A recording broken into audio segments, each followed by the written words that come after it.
Our Father, who art in heaven, hallowed be thy name. Thy kingdom come, thy will be done, on earth as it is in heaven. Give us this day our daily bread, and forgive us our debts as we forgive our debtors. And lead us not into temptation, but deliver us from evil. Hallelujah. Abba Yahweh, we told you for this 7th-day Sabbath.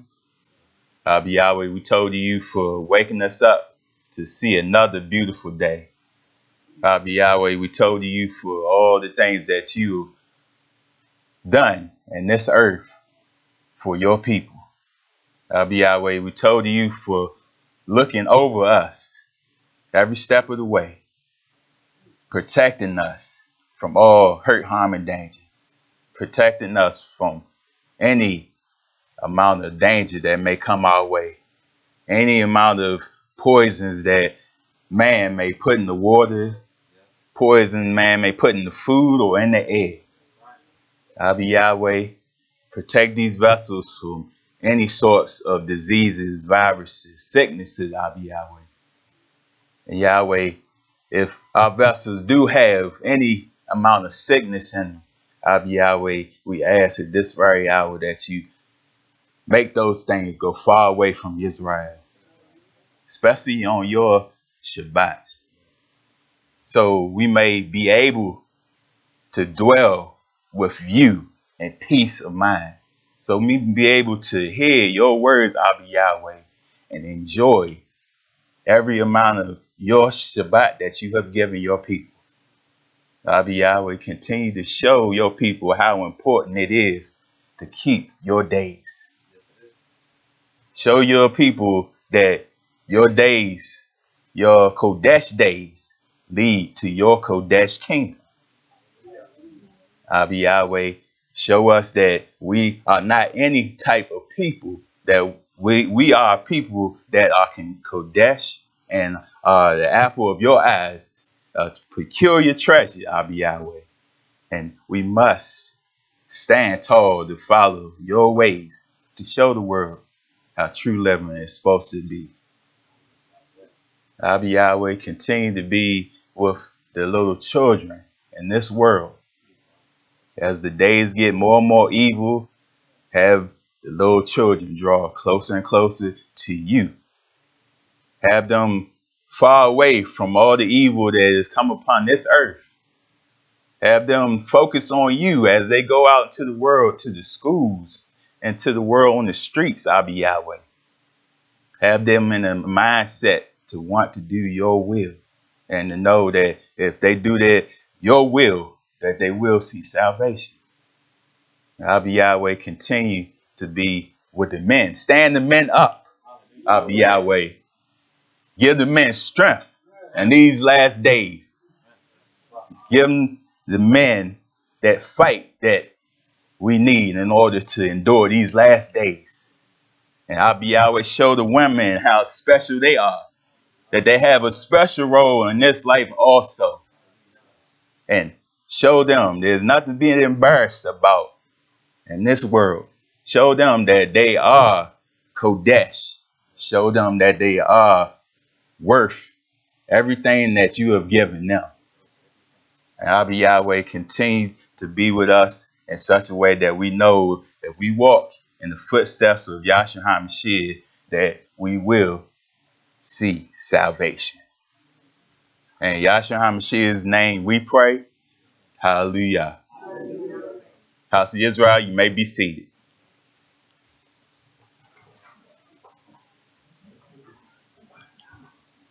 Say Shabbat Shalom, House of Israel.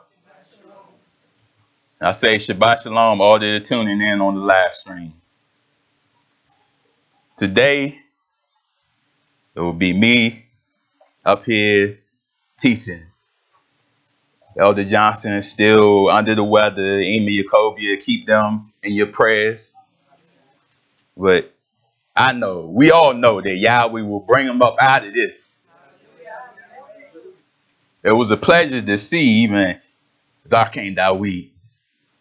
coming last evening just to see his face. You know, you always miss people when you don't see them every Shabbat. You think of those people. You think, oh, you hope everything is okay. But when you do see those people's faces, I just want to say that you all are beautiful in the eyes of Yahweh. You all are a Kodesh people in front of the eyes of Almighty Yahweh. And I see that when I look at you all today, you all are worth every amount of striving for. Totally, yeah. Everything that you do in this lifetime, Israel, is well worth it. Every amount of energy that you put into serving Almighty Yahweh is well worth it, Israel. Because like I said, the world sees you as nothing, but Yahweh sees you as all things, as long as you serve him. We have to look at ourselves. I say this, every time you get up in the morning, you look in that mirror, you say to yourself, I am a child of Almighty Yahweh. Continue to do that each and every day. Don't go out the house and think you are nothing, to feed in on what the world tells Israel. No, you all are something when you follow Almighty Yahweh. You are above all people, Israel. He picked you. He chose you out of all the nations in the world. He chose you, Israel. And that should get us going. That should get us to want to serve Almighty Yahweh, because he ain't choose everybody. There's a lot of people in this earth, a whole lot of people in this earth, but he only chose one nation. So, like I said, continue to strive, continue to have that confidence, knowing that Yahweh is with you. Ain't no better feeling knowing that Yahweh is with you. There's no better feeling, because anything that come your way, anything you do in this lifetime, you know Yahweh has your back. You know nothing is going to get over you. Yahweh is not going to forsake you. And if, like he says, if you do lose your life in this lifetime, if you do it in his name's sake, you will find it again, Israel. That's what we are striving for. We are striving, we live to live again, Israel. And that's what we all should have confidence. And if we don't believe that, that means we don't trust Almighty Yahweh. We have to have all trust in Almighty Yahweh, because we know all the things that he says in his word, he cannot lie. He even says, I hate a liar. So how you going to say Yahweh lies in his Torah when he said he hates a liar? It doesn't make a bit of sense. But Yahweh is all righteousness. Oh, Yahweh is all just. And he showed you that when he put his son on this earth, showed you that he was perfection, walking the face of this earth, to show you that you can do it. In this lifetime, walking in the face of this earth, you can endure to the very end in the face of this earth, and you can strive for perfection. Like I said, don't let anyone tell you you are nothing. Don't let anyone tell you you are not Israel. Walk with confidence and know that you are Israel. Because if you know that deep down in your love, Israel, like I said, nothing will take you off the path to salvation. Hallelujah. So this day I want to talk about everyone will have to give an account in Judgment Day. So that's why I brought that out, just to show you, okay, we must follow Almighty Yahweh. We must delight in his ways, like King Dawid said, I delight to do your will, I'll be Yahweh. Your Torah is within my life. We have to do that, Israel. We have to delight in his ways. If we don't delight in his ways, if we put his ways off to the side, we ain't taking him serious. We don't even want salvation for ourselves. We plan ourselves. He said, be true within yourselves. Didn't he say that, Israel? So we have to be true and want this. We have to live it out, not just talk it, but live it out, to show Yahweh that we are serious about this way of life. This way of life is not like the world. A lot of people, they come to this way of life, they bring the world with them. Can't bring the world with you when you come to this way of life. This way of life is so serious. You don't want to make a mistake. He said, all are not going to make it. That's in Israel. It's going to be a remnant. It says, who among us will dwell with everlasting burning? Come on now. That's something serious to think about. But Yahweh is not playing. And hopefully in this message, I'll show you how Yahweh is not playing. When his judgment comes, guess what? He's not playing at all. So Israel, like I said, we all must take an account to what we have done in this lifetime. We all must be judged for everything we have done in this lifetime. Me and Mr. Dawid was just talking about in Judgment Day. It's going to be a lot of upset people. Will be a lot of weeping and gnashing of teeth. Because Yahweh records everything that we do. He bring up something that you forgot all about. Oh, wow, I forgot all about that. Yahweh didn't. He writes everything down. So in Judgment Day, we are left without an excuse. We can't argue back and forth with him. We can't lie. The Malachim, they recording angels, Israel. And they record everything. So Israel, we can't lie to Almighty Yahweh in his face. Because guess what? We're going to be face to face with him. You can't take any of your family with you. You can't tag along any of your friends. It's going to be you and him face to face. So, like I said, we have to take this serious and don't look at others, but get ourselves right. This is what the feast days are about. We have to get ourselves prepared for him when he comes.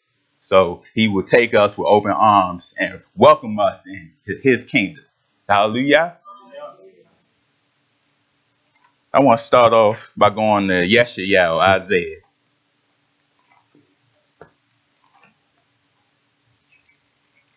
This is Isaiah chapter 5.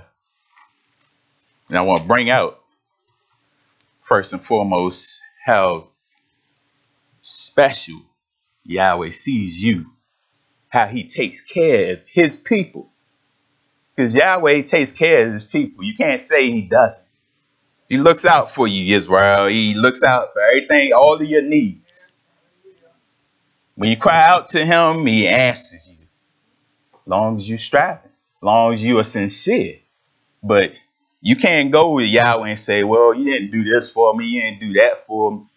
That's us. We are people that always are complaining about every little thing that Yahweh does for us. But Yahweh does things that he knows was best for us. And we don't have all the luxuries of the world and all the things the world has, but Yahweh gives you just enough so you can make it to the end. That's all you need, Israel. Because if you had all the luxuries of the world, you focus on all the worldly possessions, you're not focused on Yahweh. Your mind is out there and not on Yahweh. And I'm going to go into that also to show, hey, the rich, they got something coming to them also. People that hoard all the wealth of the world, all this stuff they can't even spend in a lifetime, 2 lifetimes, 3 lifetimes, all this wealth. They can't, but they don't want to help nobody else. They just want to hoard it for themselves. But guess what? There's a day coming for them also. But let's go to Yeshayahu or Isaiah chapter 5. And it says, I will sing for the one I love, or Yahweh, a song about his vineyard. My loved one had a vineyard on a fertile hillside. He dug it up and cleared it of stones and planted it with the choicest vines. He built a watchtower in it and cut out a winepress as well. Then he looked for a crop of tub grapes, but it yielded only bad fruit. Now you dwellers in Jerusalem and men of Yehuda, judge between me and my vineyard. What more could I have done for my vineyard than I have done for it? Who's a vineyard? Israel. He said, what more could he have done for you, Israel? What else can he do to please you, Israel? He has done everything for you. He has laid the way for you to make it to salvation. What else do you want? But like I said, we always are complaining. We always looking to other things instead of told Yahweh for the things that he has given us. But I ask you, what more can he give us? He even gave his best, put his best out there, his son, for all of you, the whole world. He was perfection walking the face of this earth. See that right there, he gave his all. So we must give our all to Almighty Yahweh. His son gave up his life for the sins of the whole world. So we would have another chance, Israel. Like I said, if he didn't do that, guess what? We'd be in trouble. Where would our salvation come from if Yahshua HaMashiach just decided, okay, I don't feel like doing this no more. They keep on coming up against me. They keep making me angry. They keep doing all these things up against me. Where would we be, Israel? But he had that ahava and said, I'm going to go through with it so they can have salvation. See, that's love, Israel. But like I said, we had to give that love right back. Why do we always continue to give hate back to Almighty Yahweh? Like he's the enemy. Yahweh is not the enemy. See, that right there irks me also. We see our people in the world, we always fighting each other. Why are we always fighting each other? We supposed to be in this together. We supposed to be striving for one goal. The enemy is fighting you also, but you don't pay them enemy no mind. It's like people who are just in a different mindset. They out of their mind, really. And then you just want to come against each other. No, we're supposed to be helping one another so we can be able to see salvation. But that's not what goes on in this earth. Now it says, what more could I have done for my vineyard than I have done for it? When I look for tub grapes or good grapes, why did it yield only bad? See, all the things that you've done in this lifetime under Almighty Yahweh, the fruits, everything that you do, your walk, your talk, everything that you do in Almighty Yahweh should line up with what he has said in his Torah.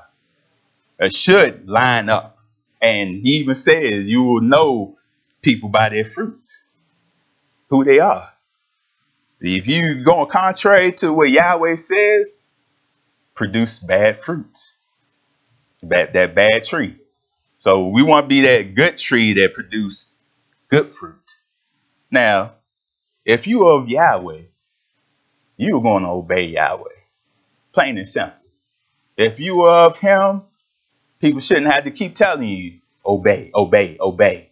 Follow Almighty Yahweh. Serve Yahweh. After a while, it should be in you. You should want to please Almighty Yahweh. Because, like I say, I'm going to go into the judgment of the people. And if you know in your heart that, okay, these things are coming down the line, we should light a fire under us. And with urgency. Because we're in the last days. There's no time to be playing around right now. There's no time to be, okay, I got a little while. I can wait it out. You don't want to do that. We want to get ourselves prepared now. Verse 5 says, now I will tell you what I am going to do to my vineyard. See this? Yahweh does get angry. He gets angry at us, Israel. You can see it anytime we go contrary to Yahweh, he'll chastise you, he'll correct you. And that's not a bad thing because he wants you to get back on that path. He doesn't want to see any of his children going to destruction. So he's going to get you in line. But Israel, don't keep on playing with Yahweh. Because after a while, he'd be like, okay, I'm tired of giving you a second, third, fourth chance. This is it. I'm going to leave you off in your ways. And then in judgment day, you will have to pay. But we left without an excuse. Because like I said, Yahweh gives us the way. We can't tell him we didn't know how to live this way out. It says, I will take away its hedge and it will be destroyed. See that? Your protection. See that? I will break down its wall and it will be trampled. I will make it a wasteland, neither pruned nor cultivated. And briars and thorns will grow there. See, and I like how Yahweh uses the gardening aspect of it. Anyone that plants food, they grow their food, they know that you have to take great care of that crop. You have to continue to take care of it, continue to prune it so it will continue to yield its fruit. And then it's a lot of work. It's a lot of work. But at the end, the end result is very tough. The end result, you were very glad because it produced much fruit. And Yahweh compares you the same way.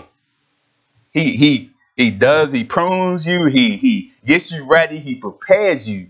All these days that we are serving under the Shabbat, the Kodesh days, are preparation, molding you out, Israel. We're not just doing these things just because, to eat. A lot of people, they just come to the feast just to eat. That's not what it's all about. You have to feed on this. Feed on that word. Because the word is going to save you, Israel. It says, I will command the clouds not to rain on it. See that? When you don't get no rain, you ain't going to get any type of crops at all. So if Yahweh is not looking over you, Yahweh is not taking care of you, guess what? You're not going to mature. You're not going to reach that point that Yahweh wants you to be at because you're not taking it serious. It says the vineyard Yahweh Almighty is the house of Israel. And the men of Yehuda are the garden of his delight. And he looked for justice, but saw bloodshed. For righteousness, but heard cries of distress. See that? We're not relying on Yahweh. So all these things come upon us now. Yahweh takes away all the protection. Yahweh lets you go out and get in trouble, get in danger because you rejected him.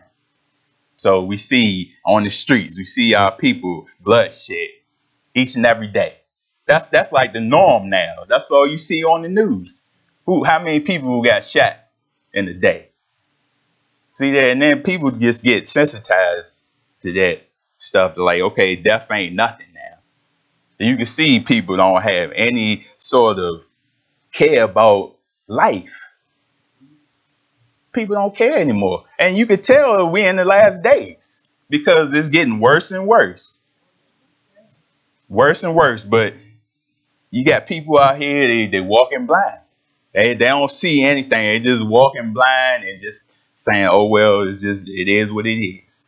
But like I said, there's a day coming where he's going to bring his judgment.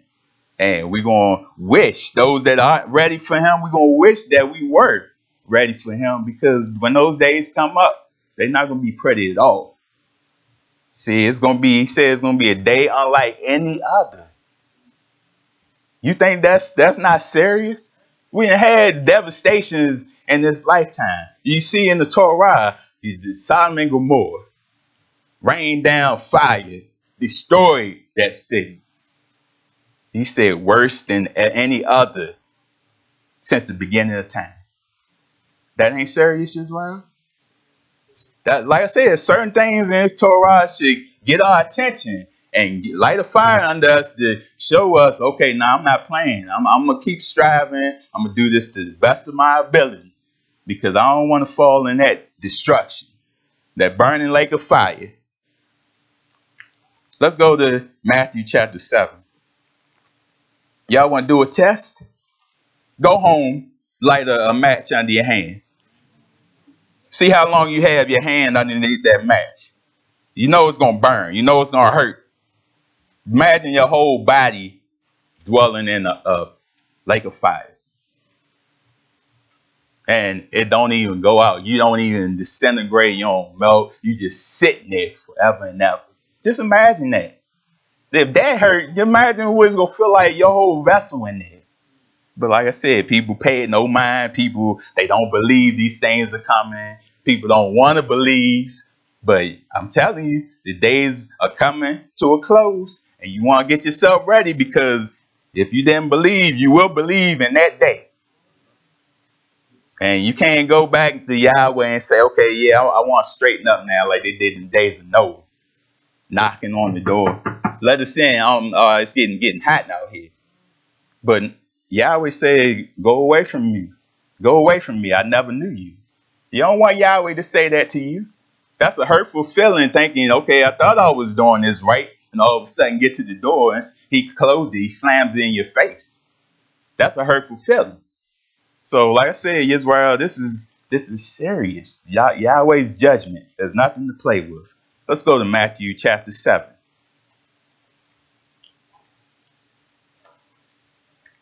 Matthew 7:15 says, watch out for false prophets. They come to you in sheep's clothing, but inwardly they are ferocious wolves. See that? They look like they doing Yah's will.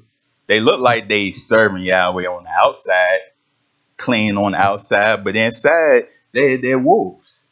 You got people out here that they want to deliberately deceive Israel. They go out and deliberately teach false things to Israel to get them off the path. Don't think you all the same color of that person and think they are with you. It even says all of Israel is not Israel. So don't go out thinking, okay, he has to be a good person. He of me, you know. That's what got us messed up with President Obama. You got us messed up. They put him out there, and that was deliberate. Put him out there to calm the people down. And that's what he did. Everybody, he couldn't do no wrong. He one of us, man. We made it. But we ain't getting nowhere. We still in the same situation. Yes, even worse. But like I said, we go off of the eye.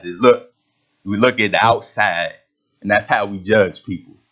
No, we had to judge people what's on the inside. Because if you are tough on the inside, it'll manifest itself on the out. And even if you are bad or raw, it'll manifest itself and show. What is in the dark must come to light. And Yahweh gives you that discernment, Israel. Like I said, that Ruach HaKodesh ain't nothing to be played with. We all need to pray for that Ruach HaKodesh, because that right there is going to be the deciding factor. Especially in the last days. If we're not sealed with that Ruach, he's going to look over us. So continue to pray for that Ruach HaKodesh. And it even says also, like it says, they come in sheep's clothing, but inwardly they are ferocious wolves. Even Shaitan, he masquerades as an angel of light. You read in the book of Eden how Shaitan came at Adam and Mother Hawa. He dressed himself as an angel of light to deceive them, to make them think that it was one of Yahweh. See, that's how you know. See, that they of their father, the devil, because they do the things that he does. But like I said, you will know when I read further. It says, by their fruit you will recognize them. Do people pick grapes from thorn bushes or figs or thistles? Likewise, every tough tree bears tough fruit, but a bad tree bears bad fruit. A good tree cannot bear bad fruit, and a bad tree cannot bear good fruit. Every tree that does not bear good fruit, here we go, is cut down and thrown into the fire.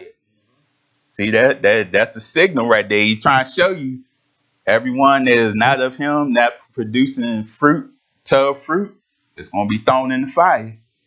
Thus, by their fruit, you will recognize them. So it says, not everyone who says to me, Master, Master, will enter in the kingdom of heaven, but only he who does the will of my Father who is in the Shemayim. See that? Everybody, you got people that call his name. Not everybody that call his name is Yahweh's children.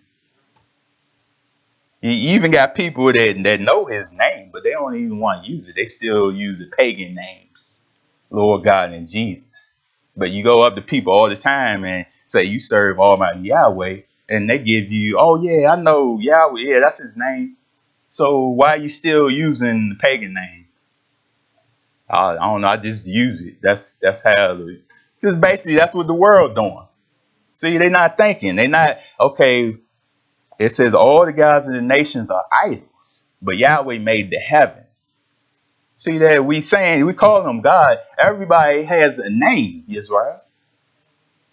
You can't call somebody by a different name and you expecting them to answer you. And you people wonder why every time I cry out to Almighty Yahweh, he don't answer. I'm still suffering because you calling him God. And that was the people deliberately meant to take his name out of this book so you don't have the power. Because his name is power. You call his name, he will move. And they was like, no, they had to take this out. We can't show them that. We can't give them the Kodesh name. Give them something else that don't mean nothing at all. Jesus. See, but we go along with any and everything the world tells us. All we had to do is research these things. Somebody tell you, okay, that's not the name. Look it up. You say Lord, but you look up Lord, you look up Baal or Baal. It says the Lord. And it even says, when you look it up in Google, it says, should we be using the Lord if it means Baal? It tell you right there, but we still go along with what the world tells us. And that's what's going to get us in trouble, because if we're going along with the world, we're going to perish with the world. And we have no excuse, because like I said, Yahweh has people everywhere that tell you his word. These things right here, you can hear it, but you can't unhear it. It go in and you hear it. So Yahweh in judgment will say, I had somebody to tell you that was the name, but you didn't want to use it. Now it says, many will say to me on that day, Master, Master, did we not prophesy in your name? And in your name drive out demons and perform many miracles? Then I will tell them plainly, I never knew you. Away from me, you evil doers. See, Yahweh can see right through them. Zarkane said these spirits, they got kicked out of the heavens. They had to get into a vessel. They trying to get back into the kingdom. They're going to try to sneak back in, but Yahweh, come on now. Yahweh sees all things. He knows all things. You're not going to sneak into his kingdom and he not be aware. Come on now. That's just foolish. But we got mindsets like this out here in the world, thinking I can do whatever I want, but I'm going to still make it. Continue to live like that. See what happens. You're going to make it, all right? You're going to make it in that burning lake of fire. Let's go to the book of John.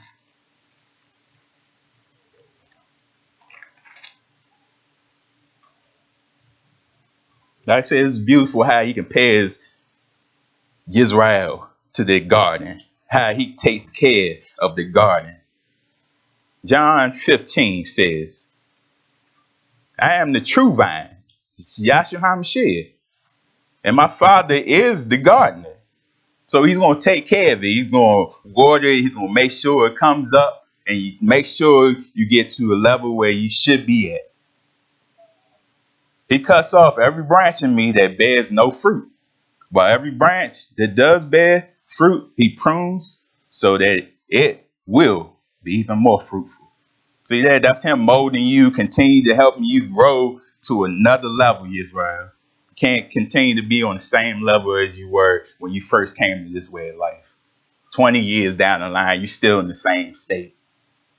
That means you're not trusting in Yahweh. You're not serving him wholeheartedly. Because when you serve him wholeheartedly and know that he is with you, you will continue to grow and grow each and every year in his Torah. Now it says, you are already clean because of the word I have spoken to you. See that? The word is within you, Israel. It says, remain in me and I will remain in you. No branch can bear fruit by itself. It must remain in the vine. See that? Can't do stuff yourself. Can't think you're going to get by yourself. Can't think you're going to get to the kingdom yourself. You're going to need Almighty Yahweh and Yahshua HaMashiach. And he said you can do nothing without him. So you look at people that deny the Messiah, you know they're of their father. You can't deny Yahshua HaMashiach and think you're going to make it to see salvation. That's just foolish. But like I said, there's going to be false prophets out there that try to get you off the path. And it says, No branch can bear fruit by itself. It must remain in the vine. Neither can you bear fruit unless you remain in me. He says, I am the vine. You are the branches. If a man remains in me and I in him, he will bear much fruit. Apart from me, you can do nothing. See that? You can't do nothing without Almighty Yahweh. That's why we have each and every day we wake up, we must give him total for everything he has done for us. You getting up, that was Yahweh. You walking, that was Yahweh. You breathing, that was Yahweh. Allowing you to come out to his sanctuary, that was Yahweh. Everything that you do, Israel, that's Yahweh. You can't do nothing without him. Believe that. Now it says, if anyone does not remain in me, he is like a branch that is thrown away and withers. Such branches are picked up, thrown into the fire, and burned.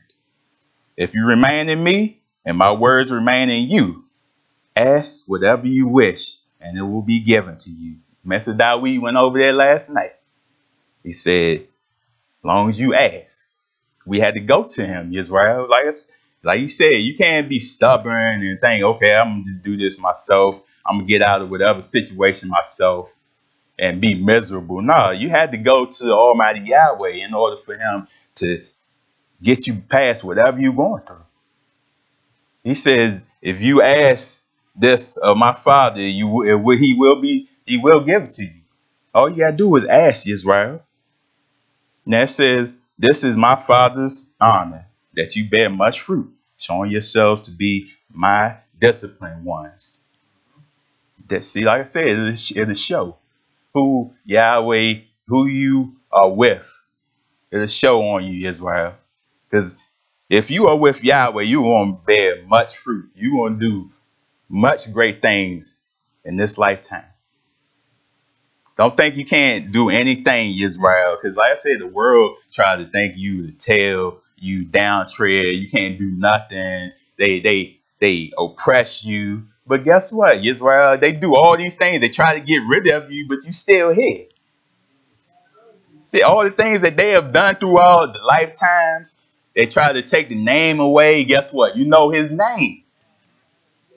They try to destroy you with all the vaccines, with all the syphilis, everything, and you still here.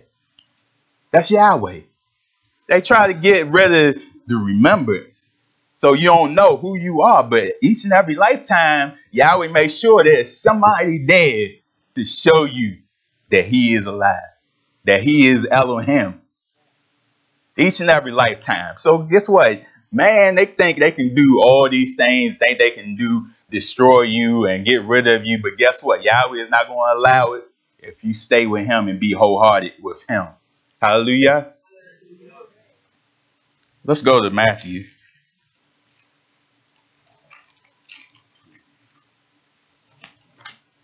Matthew chapter 12.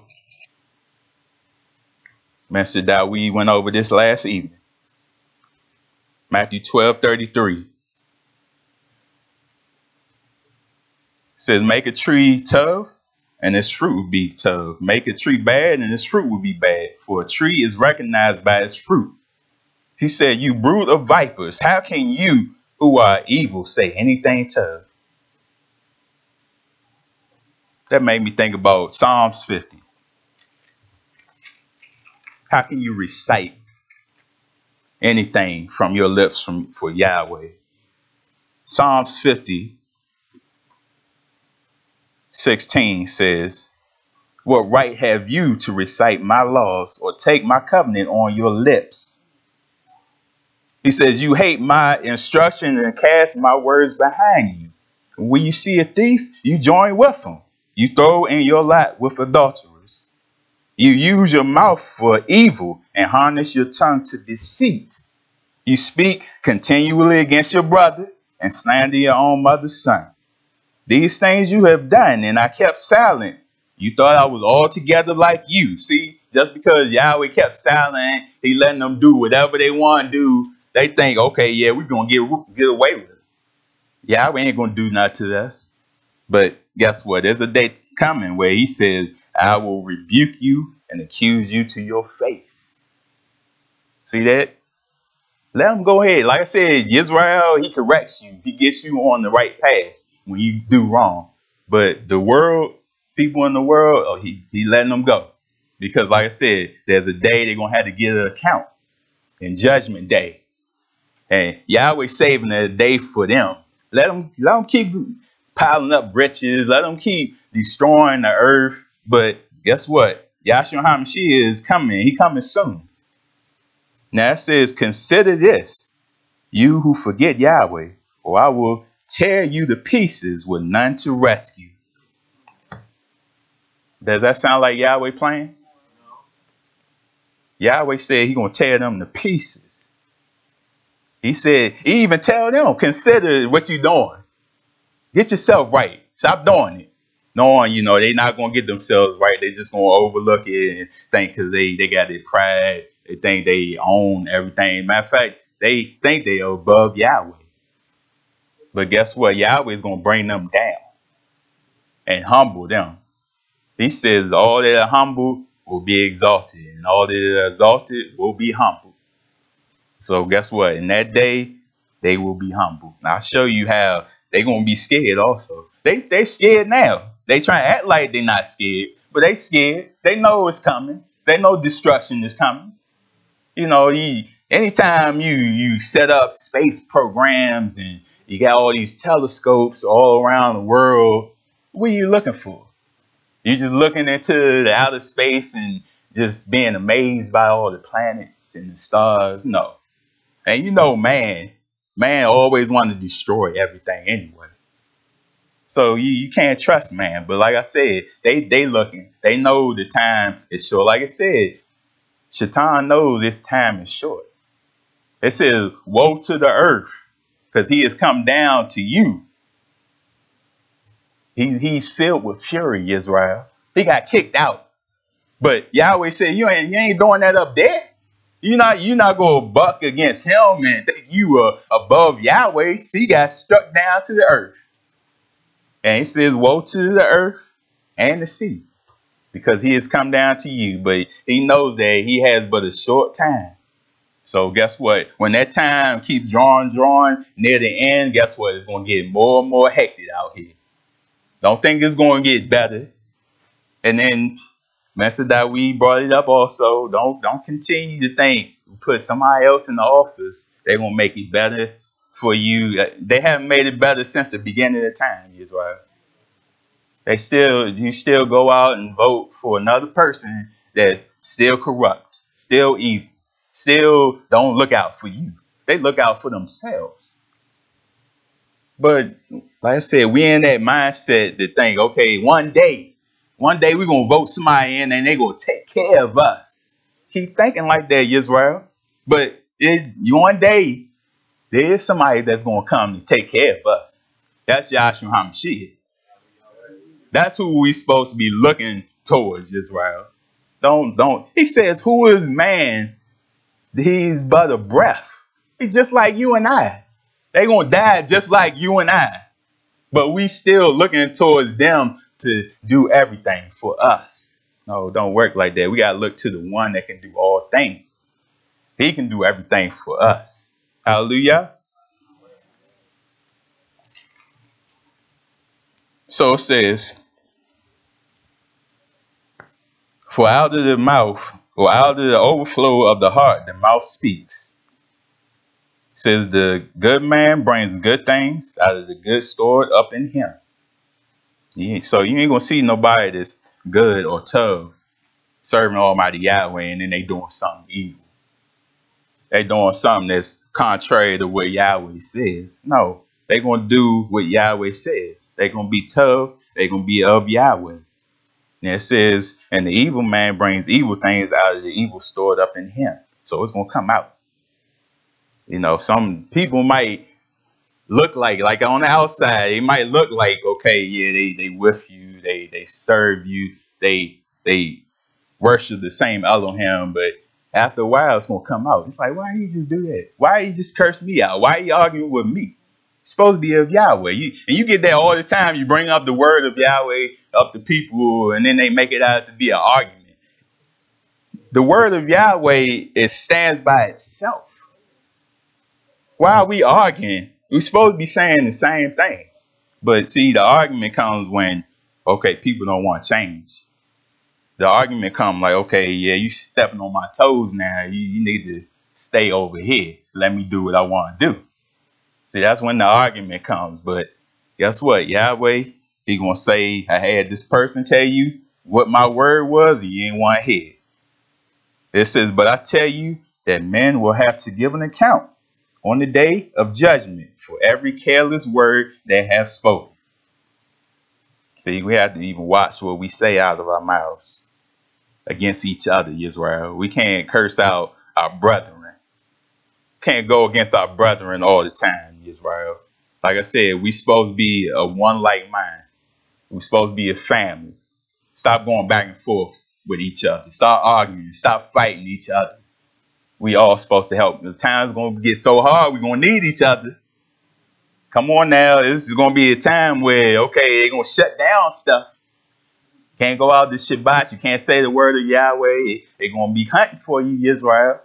And you fighting each other. We don't even see that coming. You don't see the days ending up because we steadily against each other. See, we have to open our eyes, Israel, to the true enemy and get ourselves prepared for it. Now it says, for by your words you will be acquitted, and your words you will be condemned. So that's plain and simple. Anything that you do must take an account for it in Judgment Day. Let's go to the book of Luke.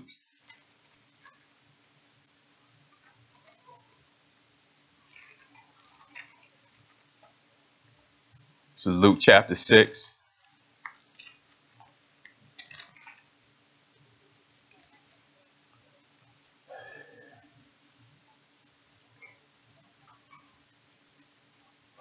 Luke 6:17. Now this is going into basically how we all are suffering in this lifetime. Yeah, we all tell, yeah, because we have transgressed. But guess what? Yahweh is going to look out for you at the end. Yahweh is making us pay at this time period. But when he comes, guess what? He's going to reverse everything. Everything. Even the wealth that the world has. He's going to look out for you as long as you, like I said, don't focus on the world. Don't want everything the world has. Yahweh has you, and it shows you in this chapter. Luke 6:17 says, he went down with them and stood on a level place. A large crowd of his disciples was there, and a great number of people from all over Judea, from Jerusalem and from the coast of Tyre and Sidon, who had come to hear him and to be healed of their diseases. Those troubled by evil spirits were cured, and the people all tried to touch him, because power was coming from him and healing them all. Now let's look at that. That's power right there. Power was coming off of him, where people were they just wanted to touch him to be healed. Come on now. And they treat Yahshua HaMashiach like he was nobody. Come on now. That right there, that is the power of Almighty Yahweh. But it says, looking at his disciples, he said, blessed are you who are poor, for yours is the kingdom of Yahweh. See that? We poor and lowly right now, but guess what? As long as you endure to the very end, you're going to inherit that kingdom of Yahweh. See, like I said, that kingdom is way more, surpasses everything on this earth. Can't even touch it. It says, blessed are you who hunger now, for you will be satisfied. Blessed are you who weep now, for you will laugh. See, times may seem bad right now. Things may seem dark, but guess what? You will rejoice in that day when he comes for you. See, he said he will wipe every tear from his people's eyes. That right there shows you people are joyful to know that they finally made it. That they strive to the very end. They went through everything that they had to go through in this lifetime. and Yahweh finally took care of them. Like I said, but Yahweh, you have to stay with Yahweh too for him to be able to give you these things. It says, blessed are you when men hate you, when they exclude you and insult you and reject your name as evil because of the Son of Yahweh.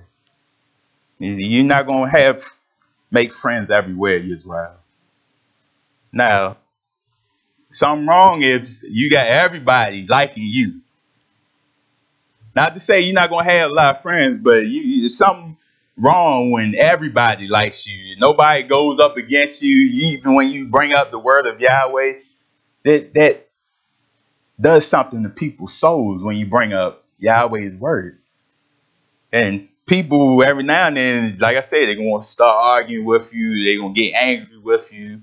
So, like I said, but if they continue to love you and take you in, you got to look at yourself and see what you're doing. Make sure you're doing things right, man. This is rejoice in that day and leap for joy, because great is your reward in the Shemayim. For that is how their fathers treated the prophets. See, people before you, they had to go through the same things you're going through right now. Yahshua HaMashiach showed you that. You know, he took on all that on his back to show you, okay, yeah, you're going to come up against people. They're going to reject you. They're going to hate you. They're going to do all things, mock you. But guess what? Just continue on. Because he says you will make it to see that heaven, that kingdom of heaven. But here we go. It talks about it reverses it. It says, but woe to you who are rich, for you have already received your comfort. See, yeah, like I said, Yahweh leaving them off to do whatever they want to do now. Yeah, go ahead and rejoice, have your comfort right now. But guess what? There's going to be a role reversal, and he's going to take all those things away from you. So yeah, enjoy it now while you had the opportunity. Woe to you who are well fed now, for you will go hungry. Woe to you who laugh now, for you will mourn and weep. See that? Weeping and gnashing the teeth now. Woe to you when all men speak well of you, for that is how their fathers treated the false prophets. See that? Like I said, if you have all people, everywhere you go, they speak well of you, then something ain't right. You got to check yourself. Make sure you're doing what Yahweh commands. See, a lot of people, this is what they do. They get in the house of Yahweh, they one way. Like I said, on the outside, it seems like they right. You know, they shalom you and all this other stuff. But then when they get in the world, they with the world then. That's what Peter got in trouble about. Shaul had to come up against him and say, why you act a different way when you with them? See, you can't be like that, Israel. And like I said, these things are going to show. They're going to come out. See, you might think you sneaking around and doing stuff a different way outside of Yahweh's house, but Yahweh still sees it.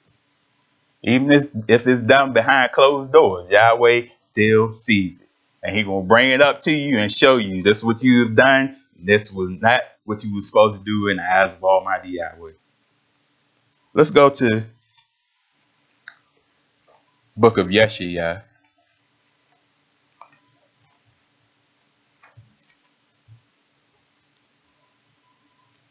This is Isaiah 65.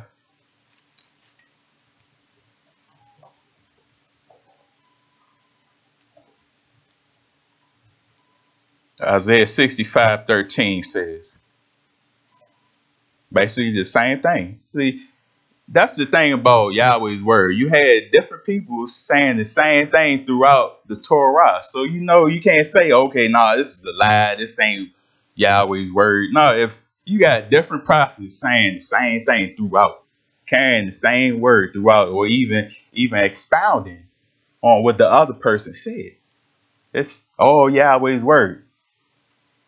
So Isaiah 65:13 says, my servants will eat, but you will go hungry.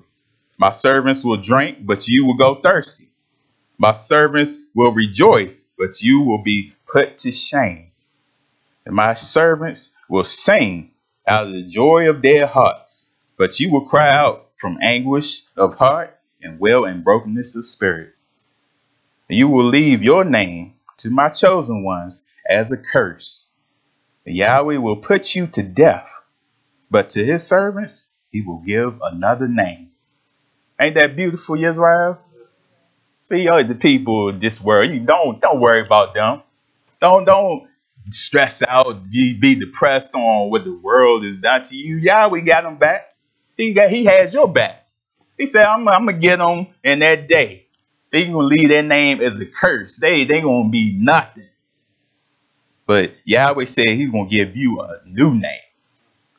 From all, like we just talked about, the fruits, the deeds that you have done in this lifetime, he's gonna give you a new name that matches what you have done in this lifetime. Ain't that beautiful, Israel?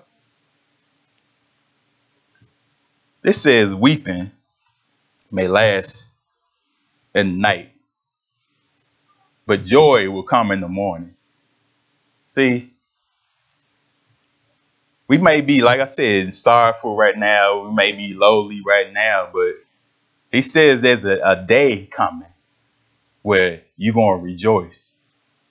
We may be down right now, but Yahweh is going to flip the verse and he's going to make you exalt you above all nations. Like I said, it's important that we get this now because you have to teach the nations. You can't teach the nations if you don't know this right now. You can't teach the nations if you just half-handed with his word right now. You reject Yahweh right now. He's not going to have you in his kingdom teaching anybody. But like I said, he's going to have a big role reversal to show the nations who he was truly with. And they're going to be shocked too. That's going to be a day just seeing their faces when Yahweh Yahshua HaMashiach comes to this earth and show who he was truly with. You got people that proclaim they the chosen people. Let them go ahead and say what they want to do right now. Let them have it right now. But in that day, they're going to be embarrassed. Those that say they are Yahum but are not, they do lie. And Yahweh said, I don't like a liar. They got something coming to them also. But let's go to book of Romans.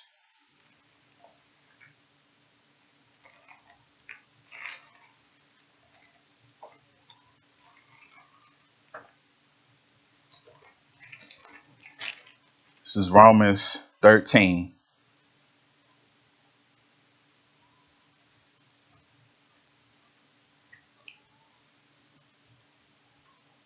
Romans 13:11 says, and do this, understand in the present time, the hour has come for you to wake up from your slumber, because our salvation is nearer now than when we first believed.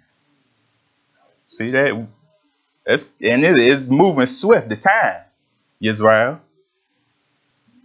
See, he said, I'll come like a thief in the night. See, people going to be caught unaware. They be caught lost because they didn't prepare themselves right now. So when that day does come, they can be shot and unaware.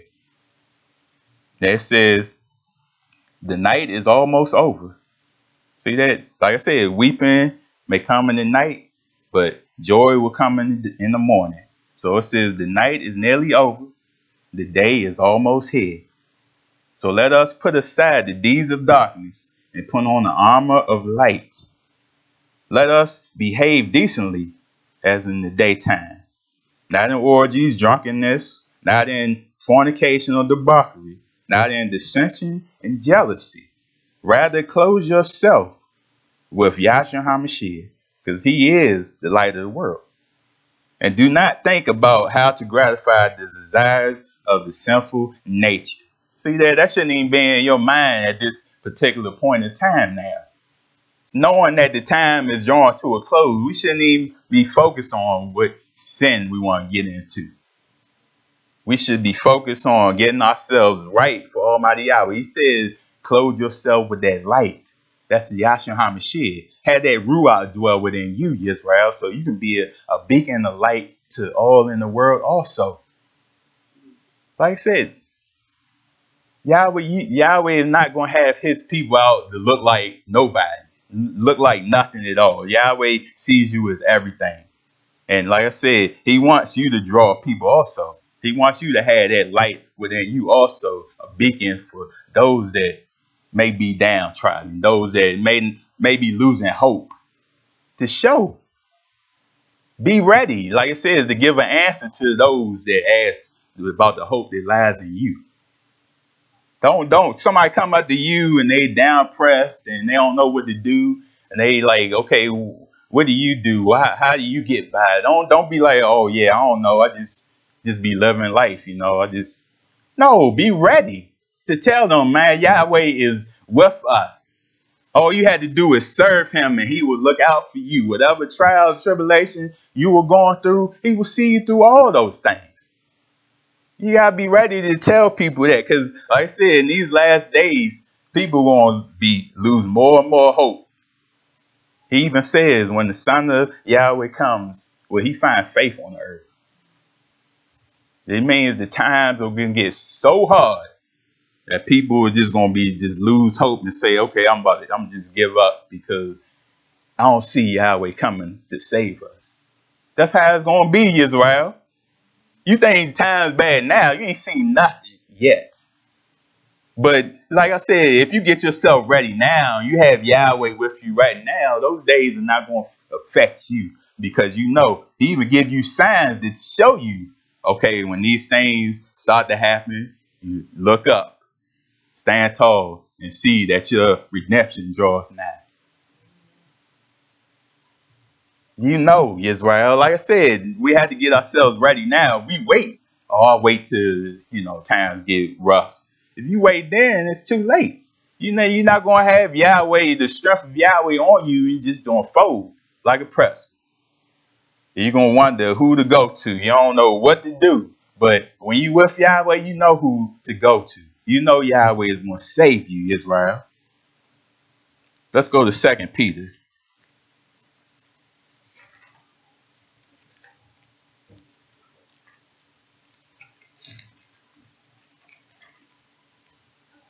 Second Peter chapter 2, starting at verse 4. For if Yahweh did not spare the Malachim when they sinned, but sent them to hell, putting them into a gloomy dungeon to be held for judgment, if he did not spare the ancient world when he brought the flood on its unrighteous people, but protected Noah, a preacher of righteousness, and 7 others. See, there's only 8 people out of that whole world he saved, the remnant.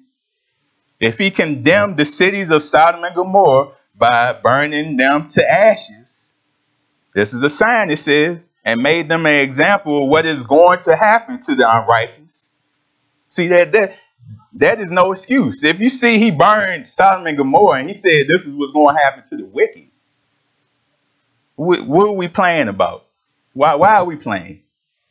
See, the fornicating, the liars, the murderers, put them all in there. The gays and lesbians, all of them. But you see, people get mad when you bring stuff like that up. They don't want you to step on their toes, but it's in the book. What do you do when you read? Matter of fact, they probably don't even read this, but what do you do when you come across it? You just flip the page or you tear it out? I mean, what's the problem? It says it plain and simple that you will not enter in the kingdom of Yahweh. You will be on the outside, it said, looking in. But people play with Yahweh. They want to do their own thing. But like I said, people mindsets right now is really off. And it's sad because you got corruption everywhere now. And people still relying on the governments, the mayors, but it's coming out now. Everybody is corrupt. The police, the mayors, the schools, everything. It's all coming out now. So that's why we had to pray even for the babies. They had to go to these schools. They teaching these different things, transgenderism and the gay and lesbian movements, And what's that got to do with education? Why are you teaching them these things not unless you want them to partake in that stuff also? It's sad. But like I said, we have to cry out to Almighty Yahweh to protect the children. And also, it's on us. We have to teach them this way. Teach your children, it said. Command them. It says command them to do this, to follow the Torah. Because it is vital that the children learn this. Because if they don't learn this, what else they going to go to? They're going to go to the world. And the world is gladly to have them. They're going to suck them up in the world. That's what Shaitan wants. Another one of his he going to take. But no, if you teach them this and you instill the Torah in your children, guess what? They will be strengthened. They will know anytime they come up against evil in their world to go far away from it. But it says, and if he rescued Lot, the righteous man who was distressed by the filthy lives of lawless men, for that righteous man living among them day after day was tormented in his righteous soul by the lawless deeds he saw and heard. Now you can say that about ourselves. You of Yahweh, you got going to the world all the time. You surrounded by all this garbage out here, all this wickedness, all this evil. But you just gotta check it off and continue on, Israel. Like I said, you have examples of everybody, the prophets, messengers. They had to do the same thing. They was in the midst of wickedness, but they still stood tall for Almighty Yahweh, and Yahweh looked out for them. So you can say the same about yourselves, Israel. Yahweh looks out for his people. Now it says, if this is so, then Yahweh knows how to rescue righteous men from trials and to hold the unrighteous for the day of judgment while continuing their punishment. This is especially true of those who follow the corrupt desires of the sinful nature and despise authority. See, they've just talked about, don't focus on their sinful nature now. That is not of Yahweh. Yahweh hates those things. So don't even think about it. And there's no reason for you to go through the Pesach and Feast of Unleavened Bread if you're going to have that mindset. Because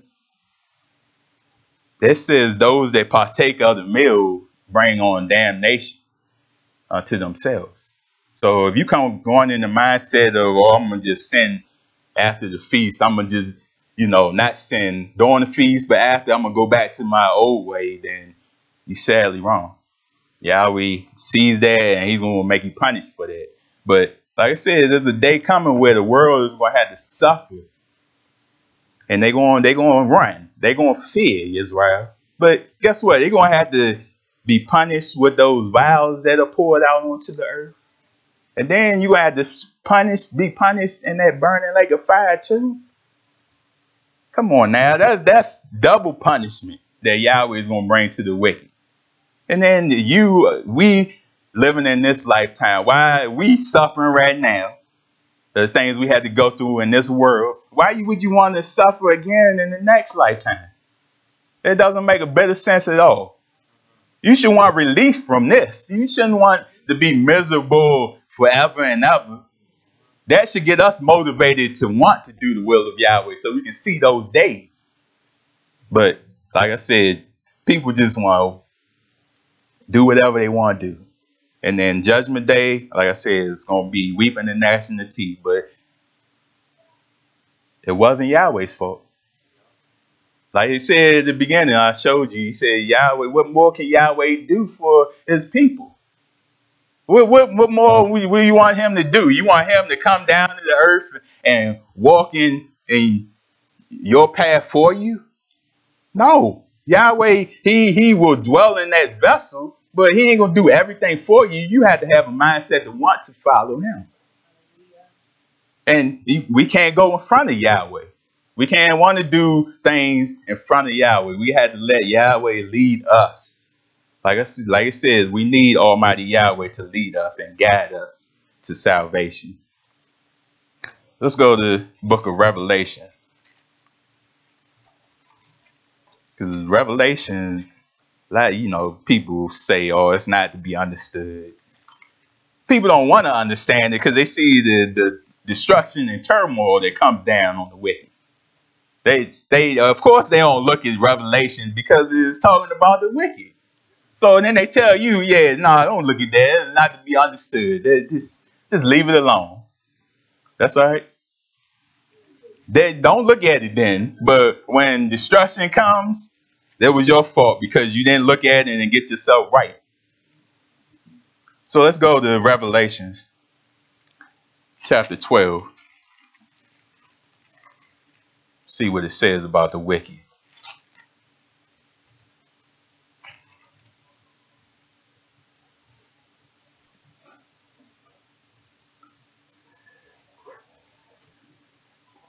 So it's Revelations 12, just talking about to show you why things are going awry in this world. Because a lot of people just look at the flesh, think, okay, why are these people coming up against me? What did I do to these people? But it's the spirit within these people that are warned against you. You got to look at stuff spiritually, Israel, and not just on the outside layer. Because Shaitan, he's battling. He wants to get you off the path. He goes to and fro to see who he can devour. So Revelations 12:12 just mentioned, it says, rejoice, you heavens, and you who dwell in them. But woe to the earth and the sea, because the devil has come down to you. He is filled with fury, because he knows that his time is short. See that? If this time running to a close and he know it, he's gonna amp it up. And then, like I said, previous message, he gonna come at you with a different trial to try to get you off the path. If you combat that, make him flee, guess what? He gonna continue to come again. He's just gonna regroup. He's like, all right, I couldn't get over him in this aspect of life. Let me go back and regroup and come back at him as something else. They probably attack the family, try to get your family to go against you, friends to go against you. He's going to come at all angles, Israel. He don't want nobody. You look in the book of Eden, how he wanted to destroy Adam. He wanted to kill that man because he wanted to show Yahweh that you don't have nobody. But like I said, Yahweh, if Yahweh is with you, he ain't going to allow that. Let's go to Matthew to show you how the demons, these spirits, they know the time is short.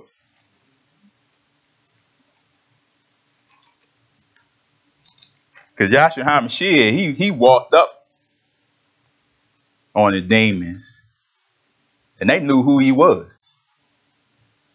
Matthew 8:28 says, when he arrived at the other side in the region of the Gadarenes, 2 demon-possessed men coming from the tombs met him. And they were so violent that no one could pass that way. But look, they said, what do you want with us, son of Yahweh? They shouted. Have you come here to torture us before the appointed time? See that they know they got a short time, but they was looking like, okay, why is he here now? Is he going to punish us now? See that? But look, that's the sad thing. See, all the world is doing what they supposed to do. The wicked doing what they supposed to do. The creation, the birds, everything. But Israel, the only one is messing it up. Not following what they supposed to be doing. Now, the demons, if the Shaitan getting themselves ready, why Israel can't get themselves ready? Why are we always slacking? Why are we always not doing it the right way? That's sad, ain't it? Because we supposed to be of Yahweh. We supposed to be preparing ourselves, but we always messing it up. So, like I said, he says we are people without understanding. Remember, he said we are stupid people or sottish people in some translation. But that's white man that give you sottish. But he tells you, plain and simple, we don't follow his ways. We lack understanding because we're not seeking him out. So when these days come up, we don't know. We lost. We don't know what's going on. We don't know that the time's growing short. We can't calculate feast days. We can't do nothing. And it's sad. But like I said, we supposed to be of Yahweh, and it'll show who is of Yahweh and who is just messing around. Let's go to Revelation 6.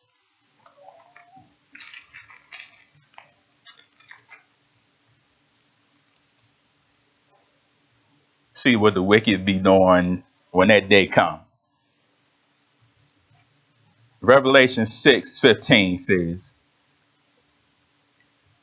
the kings of the earth, the princes, the generals, the rich, the mighty, every slave, every free man hid in caves and among the rocks of the mountains. They called to the mountains and the rocks.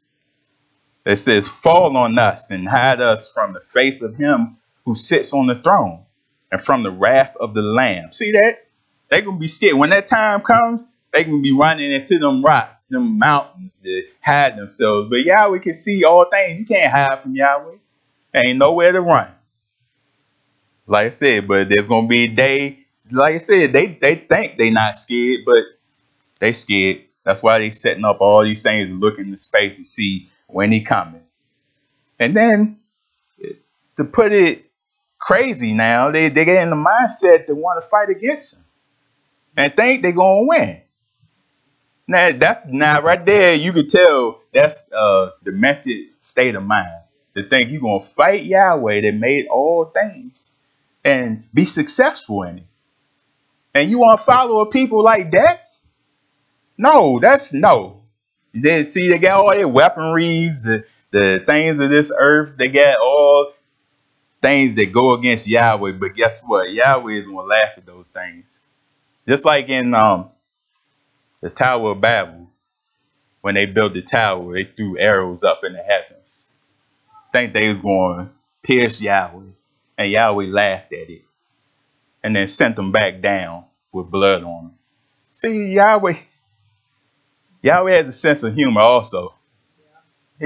Come on now. You on man that has but a breath that he gave you. You going to go up against Yahweh and kill him. That makes no sense at all. But like I said, pray that you don't have a mindset like that. Ever get a mindset like that. A reprobate mind. Because once Yahweh turns you over, that's it. And people think they doing right. Think they doing things the right way. But Yahweh says he going to send you in that reprobate mind. But at the end, you're going to have to pay for it. It says, for the great day of their wrath has come. And who can stand? See that? Who going to be able to stand against his wrath? So we must be sealed with his ruach. So when the Malachim come and gather his people, if we are alive in this lifetime, if not, we have to get the babies ready. Can't say, okay, well, I don't think it's going to be in my lifetime, so I ain't worried about it. No, you have to prepare the next generation because they may have to go through it. You shouldn't want your babies, your children, to be unprepared for this destruction that's coming to this earth. You shouldn't want them to be clueless of the things that are to come, should you? You shouldn't want that for your children. So like I said, we have to teach this to them so they'll be ready and be strengthened through Yahshua HaMashiach to be able to go through those days. Let's go to Numbers. Because I want to show you when Yahweh went against different nations, he did not play. Yahweh said he wants stuff destroyed. He meant destroyed. And I want to show you how Israel had to come up against different nations. And Yahweh said destroyed. He meant it. This is Numbers 31. We mentioned this, how the Midianites, how Yahweh went against them. Yahweh was not playing. He told Moshe to gather your troops, go up against them and destroy them. Now, we mentioned last Shabbat, mentioned that we have excuse me, Baal Peor, how that wickedness went around. All the sexual perversions that went around in that lifetime, and they had to get rid of it. They had to purge that evil from amongst them, because, like I said, if you keep letting the spirit fester and fester, it's going to get stronger and stronger, and it's going to continue to spread. That's why when Yahweh says completely destroy something, he means completely destroy it. Get rid of that evil that's dwelling amongst you. And Phineas didn't play. Phineas seen that the Midianite woman and the man went to the tent, and he took that spear and went right through them. That shows you he was serious about Yahweh's word. He wasn't putting up with that. But like I said, Yahweh shows vengeance against nations. He's not playing. So Numbers 31 says,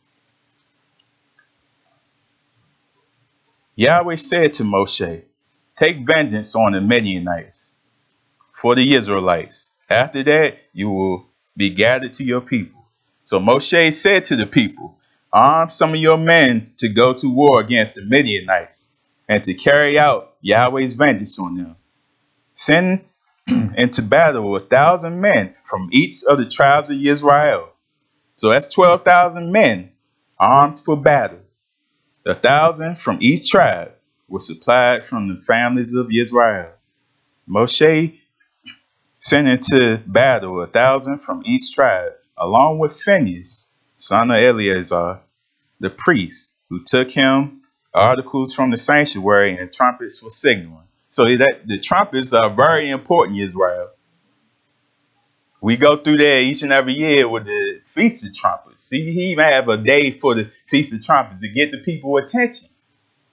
Now, you had different trumpets to signal different things. And then you see the world, they got that out of the scripture. They, with their armies and stuff, you see them with their trumpets getting the people aligned and doing different things. But where you think they got that from?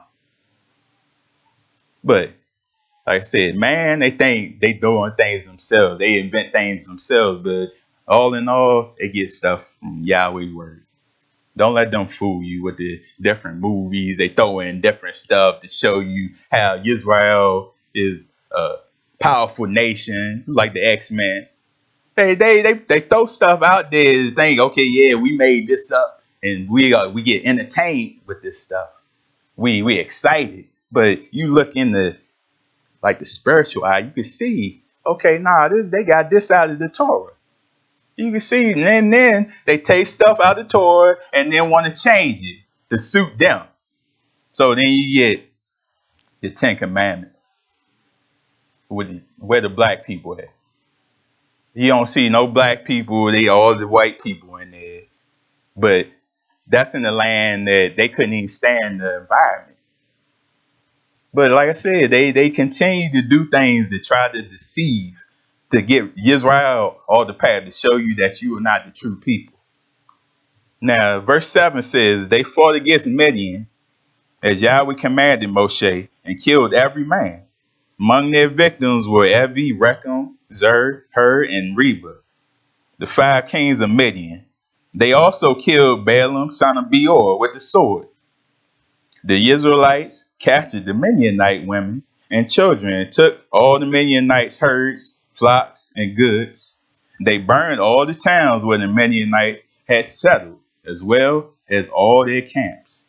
They took all the plunder and spoils, including the people and animals, and brought the captives, spoils and plunders to Moshe and Eleazar, the priests, and the Israelite assembly at their camp on the plains of Moab by Jordan across the Jericho. And Moshe, Eleazar, and all the leaders of the community went to meet them outside the camp. Moshe was angry with the officers of the army, the commanders of thousands and commanders of hundreds who returned from battle. But he was angry because they didn't do what Yahweh said. Yahweh said, take out all. And he says, have you allowed all the women to live? See, now we get to look at stuff in this Torah like, man, that's cruel, man. How you just going to just kill the women? How you just going to kill the children? See, Yahweh didn't play. See, that spirit, all that spirit dwelled within that community. And he said he had to purge that evil amongst them. And if you just leave, you kill some and leave some others, then guess what? It's going to start all over again. So, like I said, Yahweh don't play. So it says that you see the anger of Yahweh coming through Moshe. So he says they were the ones who followed Balaam's advice and were the means of turning the Israelites away from Yahweh and what happened at Peor. So that a plague struck Yahweh's people. See, they were the reason. So you have to get rid of them. Yeah, it says, now kill all the boys and kill every woman who has slept with a man. But save for yourselves every girl who has never slept with a man. See, they wasn't defiled. But he said, nah, don't leave them. Don't leave them the women. He said, kill all the boys. Get rid of all of it. Because that's the mindset of Yahweh. He wasn't doing that on his own, saying that of himself. Yeah, get rid of them. I don't want them here. No, that was the mindset of Yahweh. See, when we walking with Yahweh, we see things in the eye of Almighty Yahweh. So when he makes a command, we better do it. Why? Because Yahweh will be angry with you if you didn't take care of what he's told you to do. Now, if you think about it, remember it was somebody else that Yahweh gave an order to and he went half-handed and did it his own way. Who was that? Saul. He said completely destroy all the Amaleks. But he decided to save the good stuff. And he got rid of all the weak stuff that he thought that was wrong to save. But that's how he got rejected as king. So we must hear Shema, the word of Yahweh. And when he tells us to do things, we must do it. We can't do it our own way. Things might come our way because we are being rebellious. Yahweh may decide to strike you because you continue to have a rebellious mind, not listening to him. So let's go to 1 Samuel 15.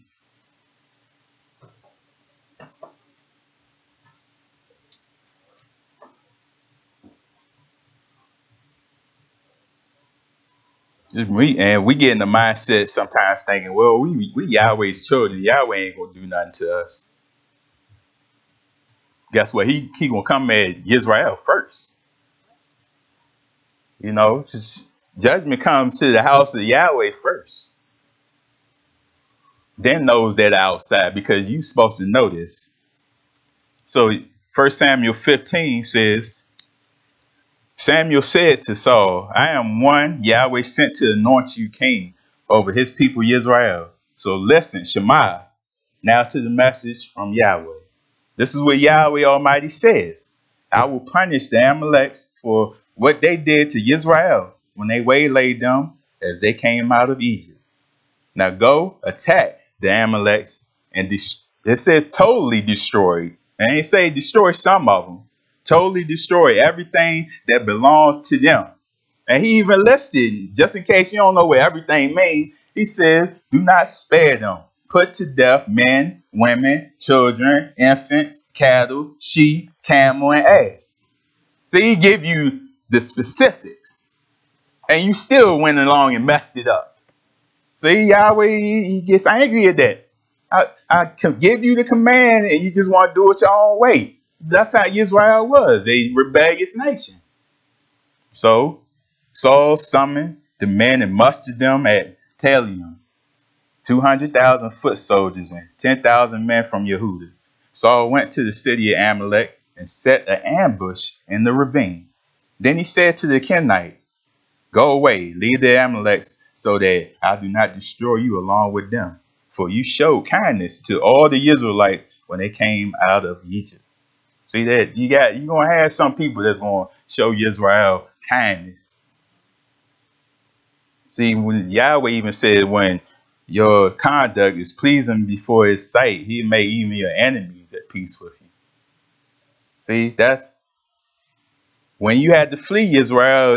Guess what? Yahweh's going to have people that's going to help you in that time.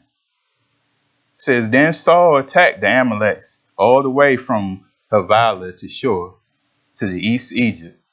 He took Agag, king of the Amalekites, alive, and all his people he totally destroyed with the sword. But Saul and the army spared Agag and the best sheep and cattle, the fat calves and the lambs, everything that was tough. See that? Oh man, this stuff look good. I ain't gonna let this stuff go to waste. We must keep this for ourselves. You know, that's some good meat over here. See, but all the other stuff that didn't look too well, that was weak, got rid of it. But that's not what Yahweh said. Yahweh said completely destroy everything. So he says they were unwilling to destroy completely. But everything that was despised and weak, they totally destroyed, doing it his own way. Then the word of Yahweh came to Samuel. I am grieved that I made Saul king, because he has turned away from me and has not carried out my instructions. Samuel was troubled, and he cried out to Yahweh all that night. See, Samuel even wanted him to do well. You know, even he had to grieve because he didn't follow what Yahweh told him. But he wanted success for him. He was backing him up. Let's go to verse 16. Stop, Samuel said to Saul. Let me tell you what Yahweh said to me last night. Tell me, Saul replied. Samuel said, although you were once small in your own eyes, did you not become the head of the tribes of Israel? See that Yahweh lifted you up. He made you something. Why are you not listening to him, basically? Yahweh anointed you king over Israel. It went to his head. See, that's a lot of times you see people that get into certain positions of power, they let that stuff go to their head. I've seen it myself in the workplace. People will become over you, and then they just let that go crazy. Think they can do whatever, say whatever to you, make you do any type of things. That's not how Yahweh conducts. Like when he comes to this earth, he's going to show how true living is supposed to be. He's going to show you how government's supposed to be. He's going to show you how just all the things supposed to be on this earth. This world right here is not just. They're not looking out for you. Like I said, they always look out for themselves. They oppress you. They tax you. They don't want you to have anything. Even with the taxes this year, they continue to take more and more from you. Where I heard that they even was thinking about not letting you claim your house. That's a big chunk right there. But like I said, every year they take something else out, so you are left with less and less. And they care less about you. That's what they want. They want you to have nothing. They want to take all from you. But guess what? Yahweh sees all this. He's recording all this. And if you continue to the end, he will return 100-fold to you, Israel. All we had to do is endure this mess. Endure all the things that they set your way. Because he said, I will avenge. He said, vengeance is mine. That means he has your back. He said, oh, no, hold, back up. I got this. When that day come, he going to go out like a ravenous wolf. He going to go out and destroy. And I don't think people realize how much bloodshed is going to be in this earth. When there's going to be a river of blood. When they come to fight, they're going to have them fighting each other in that valley, and there's going to be a river of blood. He said it's going to be even people from one end of the earth to the other that's dead. That's serious. This is the big world, Israel. The slain is going to be from one end of the earth to the other. That's a lot of people. Yeah, but nah, Yahweh not playing, see? And he showed you even in the valley of Jehoshaphat how Israel, this is the beauty thing. Israel getting ready to go out to fight. Israel out there singing, going out to the hill. And Yahweh already took care of everything for you. He had the nations fight against each other and they took themselves out. Come on, yeah. You can't tell me Yahweh ain't awesome. But that's how he gonna fight for you, Israel. You can't just read these things and say, okay, nah, these things are fairy tales. These things are make believe. Yahweh ain't gonna do these things for us. Yes, he is. That's why he put it in the book to show you what's coming. These things are not just in the past. He's showing you what are to come. So that's how you get strengthened. That's how you get motivated, knowing, okay, the time's drawing up, but Yahweh gonna fight for us. And he gonna relinquish. He's gonna make the wicked vanish to a point where it's gonna be a day where they're not even around no more. And you're gonna be able to dwell in shalom. Gates gonna be open. You don't have to worry about anybody violating you, taking stuff from you, murdering you. Everybody's going to be a one like mind. It's going to be peaceful. You can't tell me that ain't something great, Israel. But it says, Yahweh anointed you king over Israel, and he sent you on a mission saying, go and completely destroy those wicked people, the Amaleks. Make war on them until you wipe them out. Why did you not obey Yahweh? Why did you pounce on the plunder and do evil in the eyes of Yahweh? Now, here we go. Yahweh said he hates a liar, right? Here we go. He says, but I did obey Yahweh. I went on the mission. Yahweh assigned me. Yeah, he went on the mission. I completely destroyed the Amaleks and brought back Agag, their king. The soldiers took sheep and the cattle from the plunder, the best of what was devoted to Yahweh, in order to sacrifice them to Yahweh at Gilgal. See that? He said, I did obey Yahweh. But then you told him yourself, well, we brought back Agag and all the cattle and all the tub things. You just lied. You said you carried out what he told you to do, but then you brought back all the stuff that you thought was tough. And then you're going to say, okay, I'm going to offer this up to Almighty Yahweh.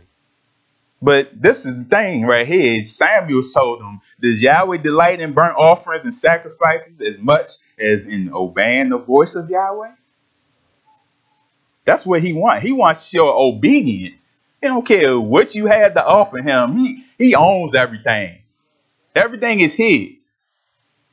But not saying, okay, like the tithing system and all those things are supposed to be beneficial to the people. But if you're going to have a mindset of not wanting to obey Yahweh, he doesn't want it. So he's telling them, man, all the sacrifices you have, Yahweh does not want it because you are being disobedient. It says to obey is better than sacrifice, and to heed is better than the fat of rams. For rebellion is like the sin of divination, and arrogance like the evil of idolatry.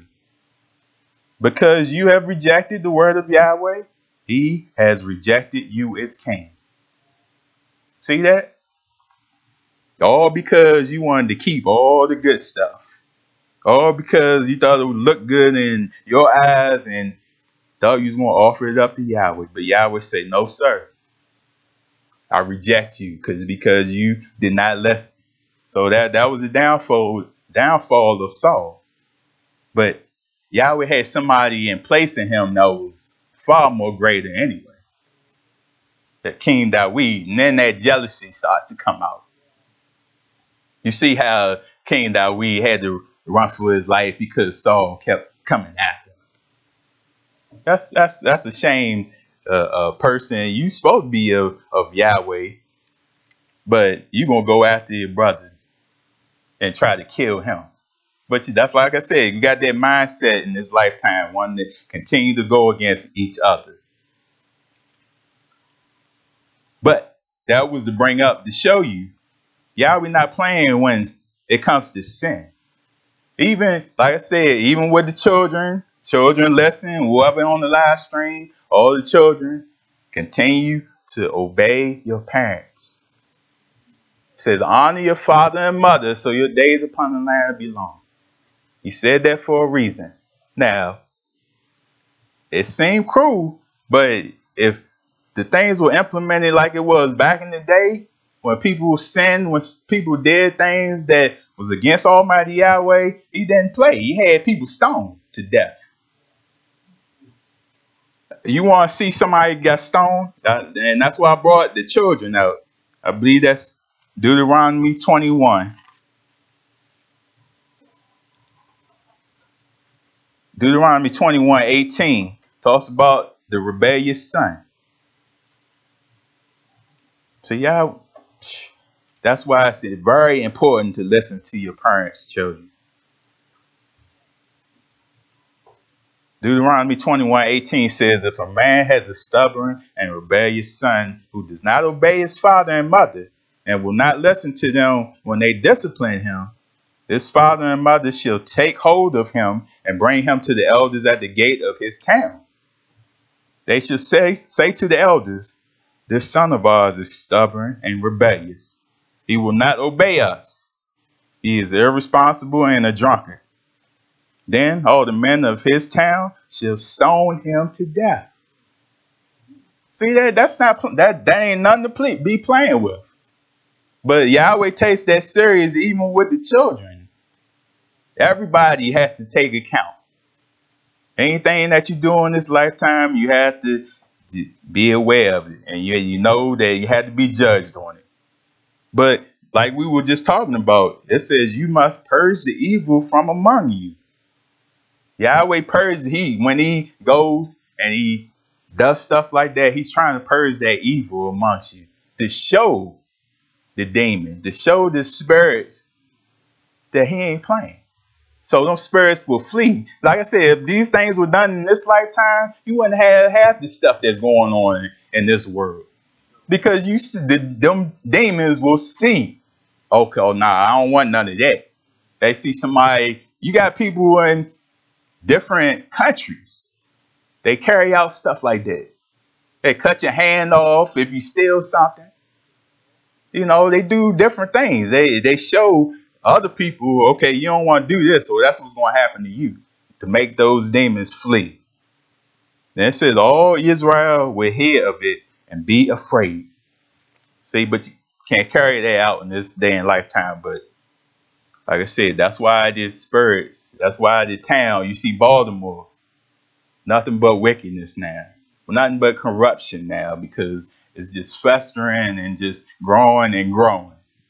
And it ain't going to get better till Yahshua HaMashiach comes to this earth, Israel. So we just had to stay far away right from it. We have to have our eyes open and know that we should not participate in different things in this world. We have to have our mindset on Almighty Yahweh.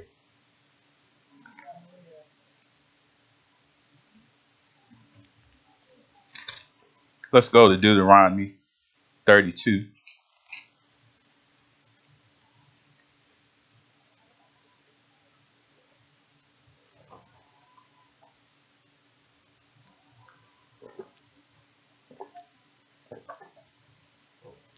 Deuteronomy 32:34 says, have I not kept this in reserve and sealed it in my vaults?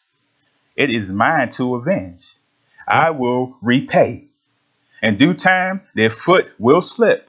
Their day of disaster is near, and their doom rushes upon them. See, that is due time. Yahweh is going to come.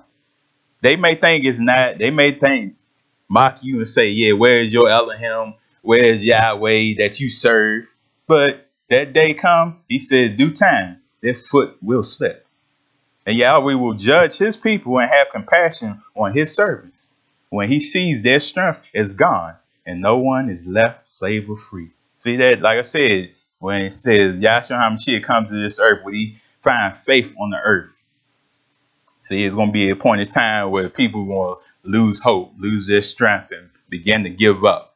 But like I said, them signs come that he show you, look up that because your redemption that draws near.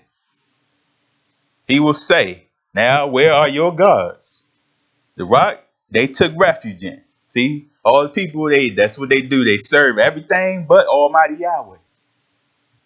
You got Allah, you got Buddha, all these different things people worship in this lifetime, paying Yahweh no mind. But when destruction comes, Yahweh, like I said, he got a sense of humor. He said, okay, where is your God's now? Since you want to call upon God, where is God now? Says the gods who ate the fat of their sacrifices and drank the wine of their drink offerings. Let them rise up to help you. Let them give you shelter. See, Yahweh, he is your shelter. He is everything to you, and to reject him is a slap in the face. So, okay, he's going to stand back, watch the destruction come to the earth, and show you, okay, where's your help now? Don't cry out to Yahweh then, because you had plenty enough time before to call out to him.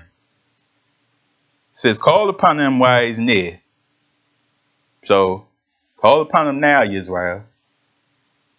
Don't wait, because Yahweh can turn his back just like we have done him.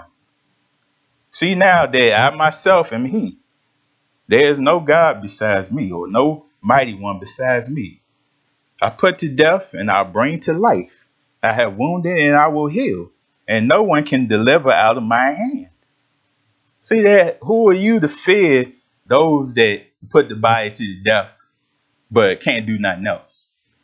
See, like I said, if your life is taken in his name's sake, you will find it again.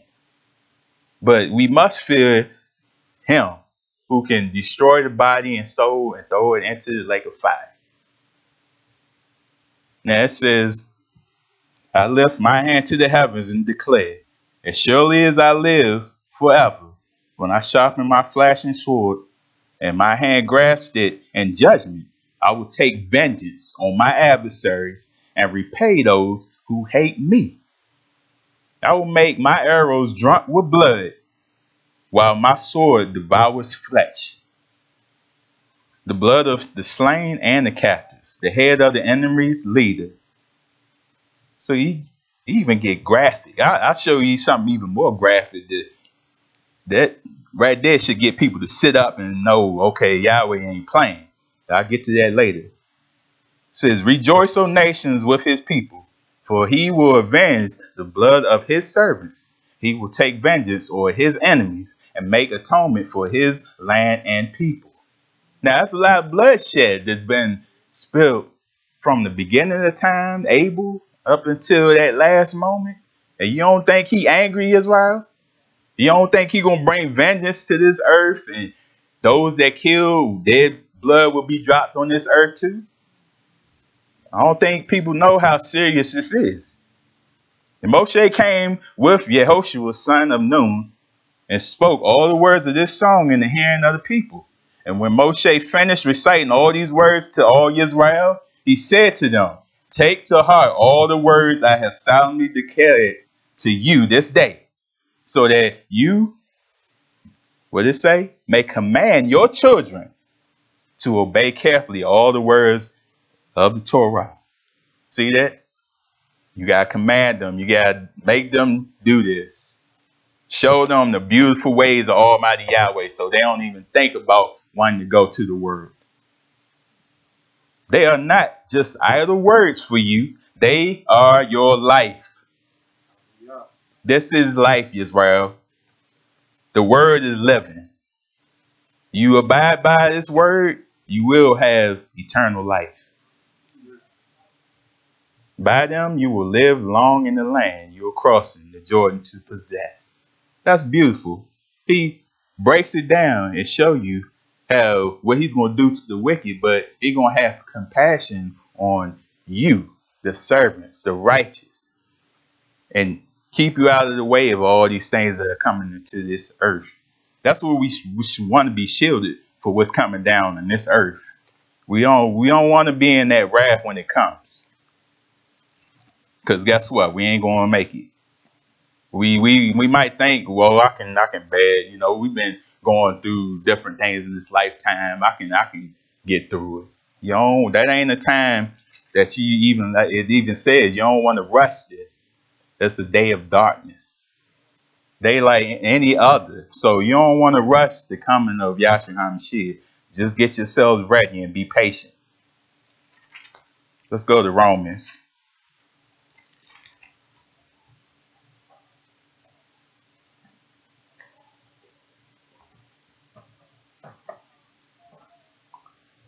This is Romans chapter 12, verse 17. It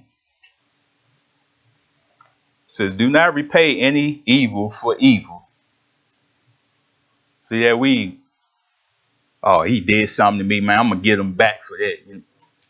Can't be like that. You can't have that mindset. Oh, I'm going to go back to your brother for something that they may have done. No, Yahweh says don't repay evil for evil. Don't stoop to that level, because once, like I said, when people start arguing with you and get you out of your character, that's what Shaitan wants. He wants you to get out of character so he can enter in and make you do things that you weren't supposed to do. It says be careful to do what is right in the eyes of everybody. If it is possible, as far as it depends on you, live at peace with everyone. Now, you know you can't live at peace with everyone. That's why he said if it is possible. Because amongst us, we should be able to live amongst each other and not have to fight, argue about the word. Like I said, we are a family, we're one like mind, so we should be striving for the same goal. What is there to fight about? It says, do not take revenge, my friends, but leave room for Yahweh's wrath. For it is written, it is mine to avenge, I will repay, says Yahweh. So Yahweh says, let him take care of that. Let him take care of all the things they may have done to you in this lifetime.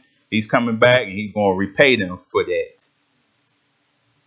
You believe that, Israel? Let's go to Yeshayah.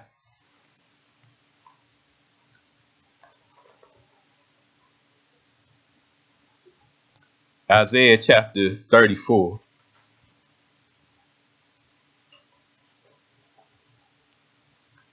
Isaiah 34 says, come near, you nations, and listen. Pay attention, you people. Let the earth hear, and all that is in it, the world, and all that comes out of it. Yahweh is angry with all nations. Not just some of them, not just one, two. He said he angry with all nations. And his wrath is upon all their armies. See, they got all these armies, China, United States, gearing up. But Yahweh said he ain't paying them no mind. Because they can gear up all they want. They can try to pull all the weaponry they want, try to fight him all they want, but they're not going to succeed. He even says, this is serious right here, 7 years for the weapons to be burning for fuel. That's how much weaponry they have in this earth. He's going to have 7 years to be burning that stuff. Now it says, he will totally destroy them. He will give them over to slaughter.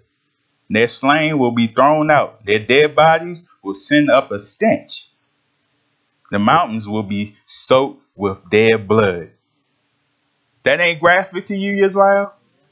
Yahweh ain't playing. He says it's going to be so many bodies. Can you imagine? I've seen an autopsy. And this body, we had masks on. And this body was so powerful with the stench that I couldn't even hardly stand in the room. Now, just imagine bodies everywhere from one end of the earth to the other. The stench that's going to come from that. That's serious. But like I said, Yahweh ain't playing. Yahweh give you graphic things to get your mind serious, to get you, to show you that, oh, he ain't nothing to be played with. But if we not being serious ourselves, if we playing around, all we want is that destruction. That's all we asking for. Even if we're not saying it ourselves, but that's what we asking for with our deeds. Let's go to the book of James.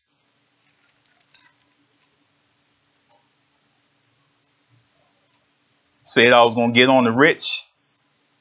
Here's one for the rich.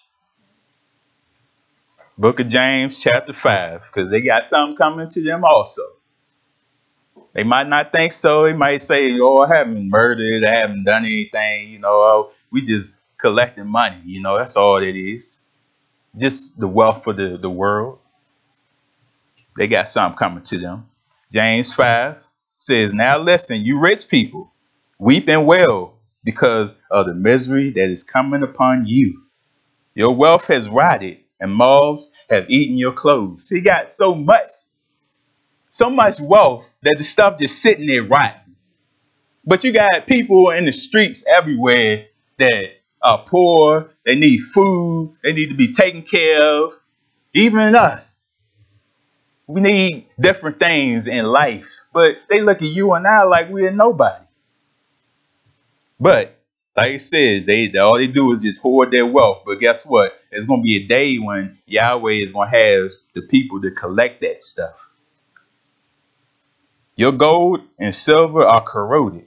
Their corrosion will testify against you and eat your flesh like fire. There we go with that graphic stuff again. You have hoarded wealth in the last days. Look, the wages you failed to pay the workmen who mowed your fields are crying out against you. See that? Continue to oppress you. Don't give you what you are due. And people, they cry out because they don't have enough to take care of themselves. But Yahweh hear these cries. And Yahweh is taking note, and they had to pay for those things. It says the cries of the harvesters have reached the ears of Yahweh Almighty. Even in the book of Jasher, talk about even in Sodom and Gomorrah, when Yahweh had enough, when they poured honey on the lady and released bees on her, and they stung her to death. And she just cried out to Almighty Yahweh, and Yahweh heard those cries. And that's when he said, that is enough. Now I hear my servants cry, go down there and destroy the city. See, it's going to be a time where Yahweh is going to say, okay, enough is enough. You see, they didn't destroy everything in the earth. They tampered. That's what Shaitan want to do. They want to tamper with everything in this earth. The food, the water, the air, the people.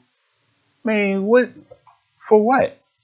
But that's Shaitan. You want to tamper with everything. And you don't even know what the food. They put pork and stuff in everything now.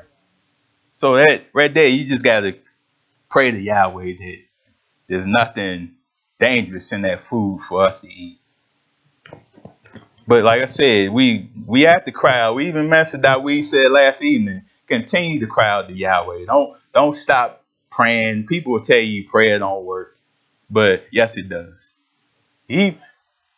Prayer does work. Even Brother Danny, you said that last evening. Prayer works. You gotta just believe. You gotta trust in Yahweh and he'll move for you. Don't pray to Yahweh and then doubt. I don't know if he's gonna answer my prayer. You know, I prayed last time. He ain't answer me but till 2 days later. But you know, you can't have that mindset. Yahweh answers your prayer when he sees fit. But just know he does hear your prayer. Now it says, you have lived on the earth in luxury and self-indulgence. You have fattened yourselves in the day of slaughter. You have condemned and murdered innocent men who were not opposing you. See that people were just doing what they had to do to get by in life, and you just go out and murder innocent people. They ain't done nothing to you, but like I said, you look stuff spiritually, you can see those that are of fathers, the devil, those that are of Yahweh, warring against each other. And Shaitan, like I said, he wanted to get rid of all Yahweh's people. He knows time is short, so he want to take as many people out as possible before that time comes. Just know that. So Israel, just continue, cry out to Yahweh, and don't give up. Yahweh is with you. Let's go to book of Ezekiel. Point out something real quick.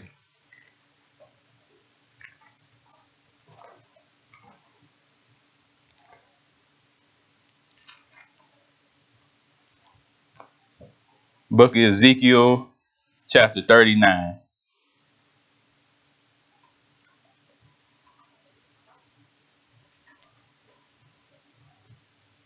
Just mentioning the weapons.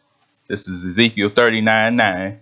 It says, those who live in the towns of Israel will go out and use the weapons for fuel and burn them up. The small and large shields, the bows and arrows, the war clubs and spears. For 7 years they will use them for fuel. That's a long time to be burning something. But you gotta realize they got tanks, they got aircraft carriers, they got ships. I mean, they got everything, Israel. That's a lot of metal to be burning. It says they will not need to gather wood from the fields or cut it from the forest, because they will use the weapons for fuel. And they will plunder those who plundered them and loot those who looted them, declares Yahweh. Now let's go further. It says, verse 12, for 7 months the house of Israel will be burying them in order to cleanse the land. Burying who? The dead. Those that from one face of the earth to the other. 7 months. That's a long time to be burying people. But that shows you how many people is going to be that's slain. All the people of the land will bury them, and the day I am glorified will be a memorable day for them, declares Yahweh. See that? Men will be regularly employed to cleanse the land. Some will go throughout the land, and in addition to them, others will bury those that remain on the ground. At the end of the 7 months, they will begin their search. As they go through the land, and one of them sees a bone, a man's bone, he will set up a marker beside it until the grave diggers have buried it in the valley of Haman, God. And so they will cleanse the land. See that Yahweh told you he wants to purge evil. Purge that land of everything. So when he brings his kingdom to this earth, he's going to purge everything that is wicked and evil off of it. He can't put his kingdom down on wickedness. Everything has to be right, righteous, and just. So when he does bring it down, best believe everything that was wicked and in the mindset of the wicked is going to be gone. Hallelujah. Let's go to Zechariah or Zechariah. Zechariah 14.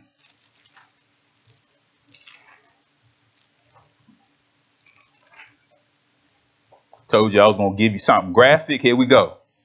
This is Zechariah 14, verse 12. This is the plague with which Yahweh will strike all nations that fought against Jerusalem. Their flesh will rot while they are standing on their feet. Their eyes will rot in their sockets, and their tongues will rot in their mouths. See, he even says that their throats are like open graves. You know, from their tongue, all they do is say deceit. See, that's what they get. The tongue will rot in their mouths for all the evil things that they have said from their mouths. See, remember we said earlier, you be judged by every word that you have said out of your mouth. So Yahweh pays you back for everything that you do. It says, on that day, men will be stricken by Yahweh with great panic. Each man will seize the hand of another, and they will attack each other. Yehuda too will fight at Jerusalem. The wealth of all the surrounding nations will be collected. Just talked about the rich, right? They have all their wealth, gold, silver, just hoarding it now. But guess what? The wealth of all surrounding nations will be collected. Great quantities of gold and silver and clothing. Why clothing? Because you all are going to look good in front of Yahweh. You all are Kodesh. He's going to make y'all look awesome in front of Yahweh. And a similar plague will strike the horses and mules, the camels and ass, and all the animals in those camps. That's serious. See that? But like I said, people look over these things when you talk about judgment. You step on their toes about the things that they're doing wrong. They don't want to see that. They don't want to hear that. That irks their soul. But you know, if you want to make it to see salvation, you're going to have to hear these things. And you're going to have to turn away from them. Or else. That's all I'm going to say. Or else. You know the rest. Let's go to Isaiah 66.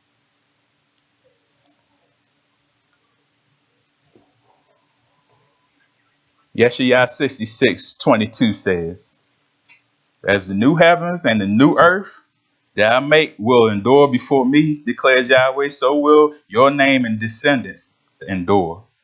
From one new moon to another, from one Shabbat to another, all man will come and bow down before me, says Yahweh. Every knee shall bow and every tongue shall confess. And they will go out and look upon the dead bodies of those who rebelled against me.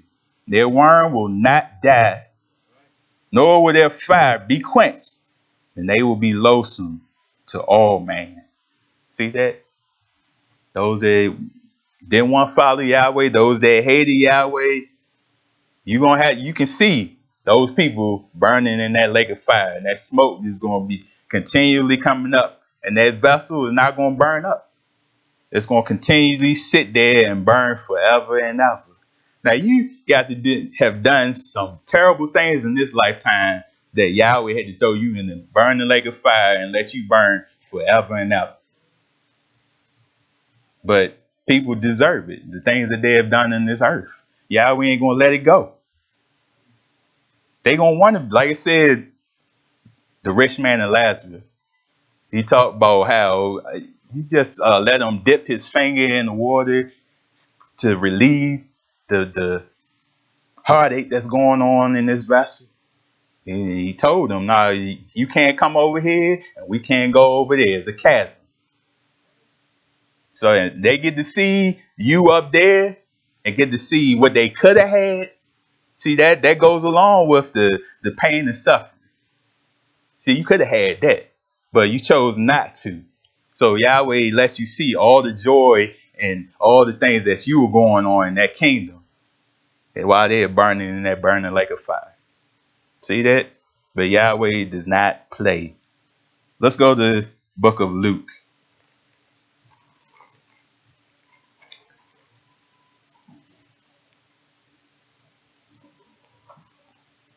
This is Luke chapter 21.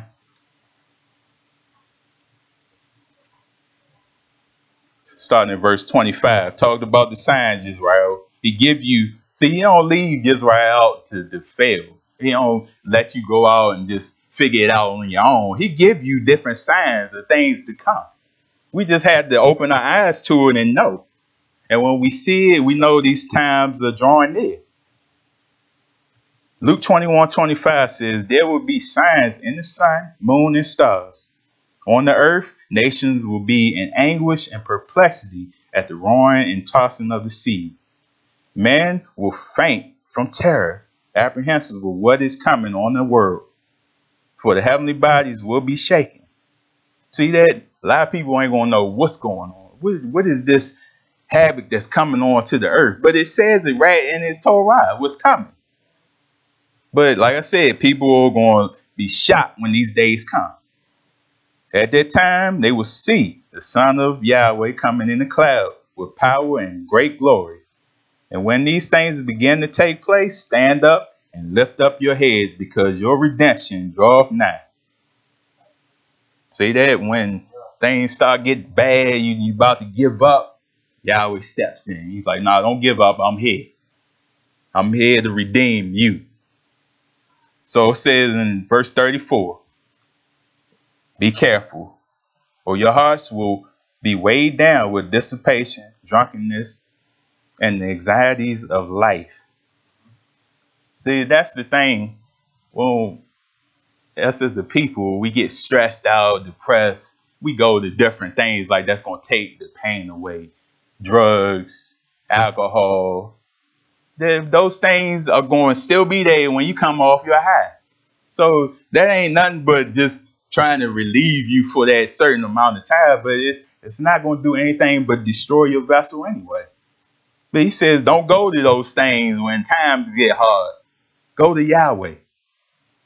And it says, at that day, and that day will close on you unexpectedly like a trap. For it will come upon all those who live on the face of the whole earth. So it says, be always on the watch and pray that you may be able to escape all that is about to happen, and that you may be able to stand before the Son of Yahweh. See, that you got to pray like that, Israel. Pray that that is in your lifetime. Pray that you be able to survive those days. Pray that you have the strength and to be able to stand for Almighty Yahweh and not fold and not give up. Because he says, if you faint in the day of adversity, that means your strength is weak. So you got to pray on that level, Israel. Even for the babies. Pray if it's in their lifetime. Pray that they are strengthened and walk in such a way that it won't affect them. That they will stand tall for Almighty Yahweh. Because these days, like I said, are no joke at all. But Yahweh has you as long as you was with him. Let's go to the book of John as I begin to wrap it up.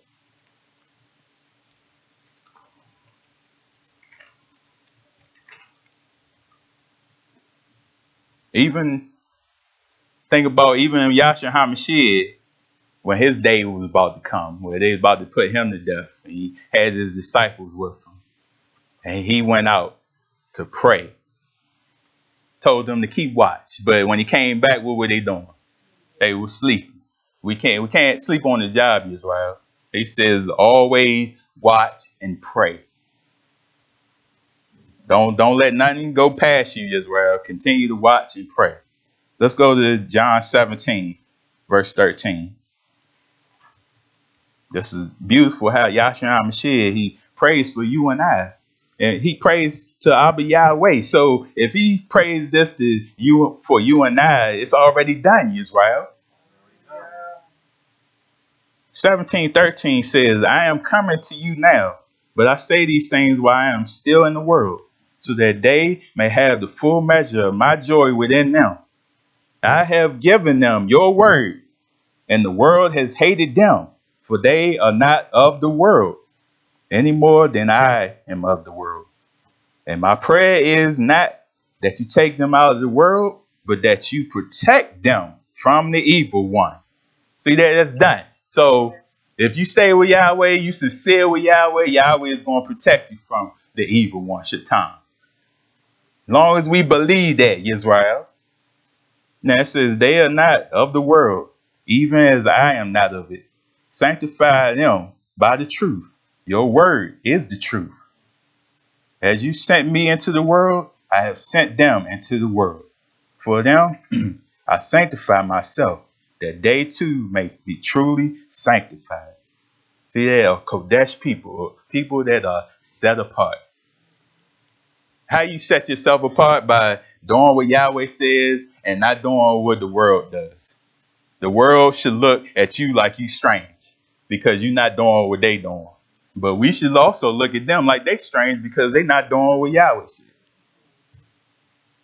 So, but we can't, like I said, we can't be embarrassed walking this way of life and nobody likes us in the world. You don't have many friends. Guess what? You have Almighty Yahweh.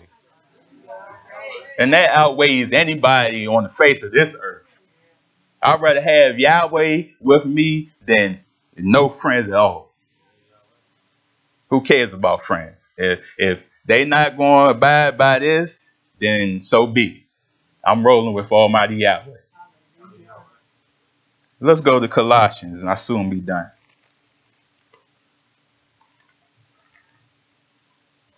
This is Colossians chapter 3.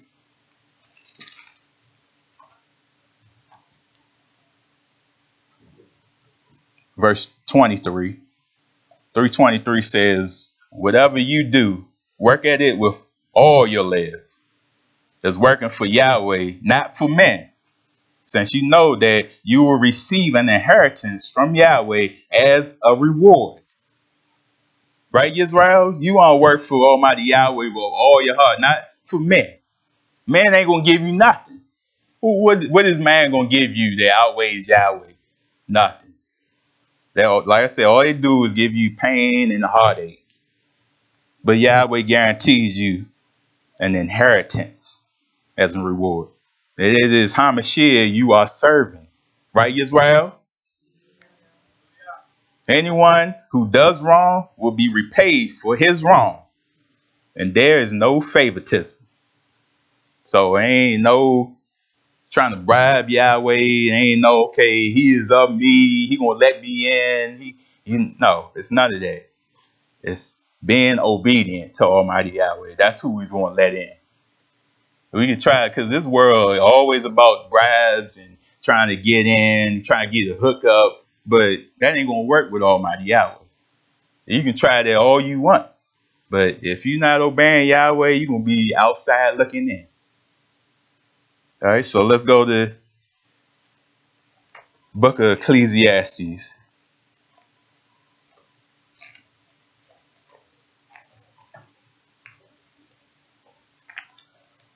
So this is basically to sum up to what we must do, Israel.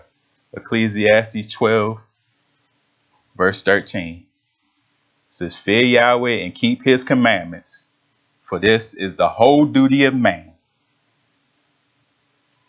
For Yahweh will bring every deed into judgment, including every hidden thing, whether it is tov or ra. Hallelujah. Hallelujah. Everyone will have to give an account on Judgment Day, Israel. Anything we have done in this lifetime, we got to answer to Almighty Yahweh. And that day, we can't come to Yahweh and argue back and forth with him. We can't lie to him. Whatever he says goes, because he's recorded everything. So, like I said, it ain't gonna be no, let me bribe you with some money so I can get in. Let me call my friend and have him bring me in the kingdom. You can't rely on people, money, or anything. You have to bring yourself, Israel, and be sincere within yourself.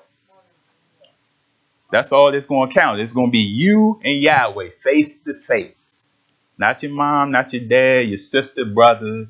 You, Yahweh, face to face. So get yourselves right first. Make sure we all have Yahweh Ruach HaKodesh, because that is the deciding factor of all of us. Because this world is evil. Shaitan wants to get as many people he wants as possible. So he's going to try hard. So he's going to be on your trail, Israel. But guess what? Long as you serving Yahweh, Yahweh is going to keep you far from that. Hallelujah. So at this time, that concludes my message. I ask that we all stand as we go on to prayer.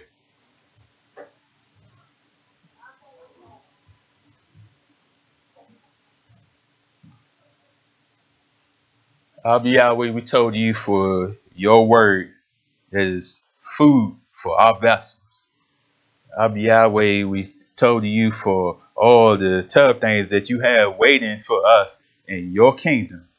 Yahweh, have us in the mindset to want to strive in order to see those tough things that you have waiting for us.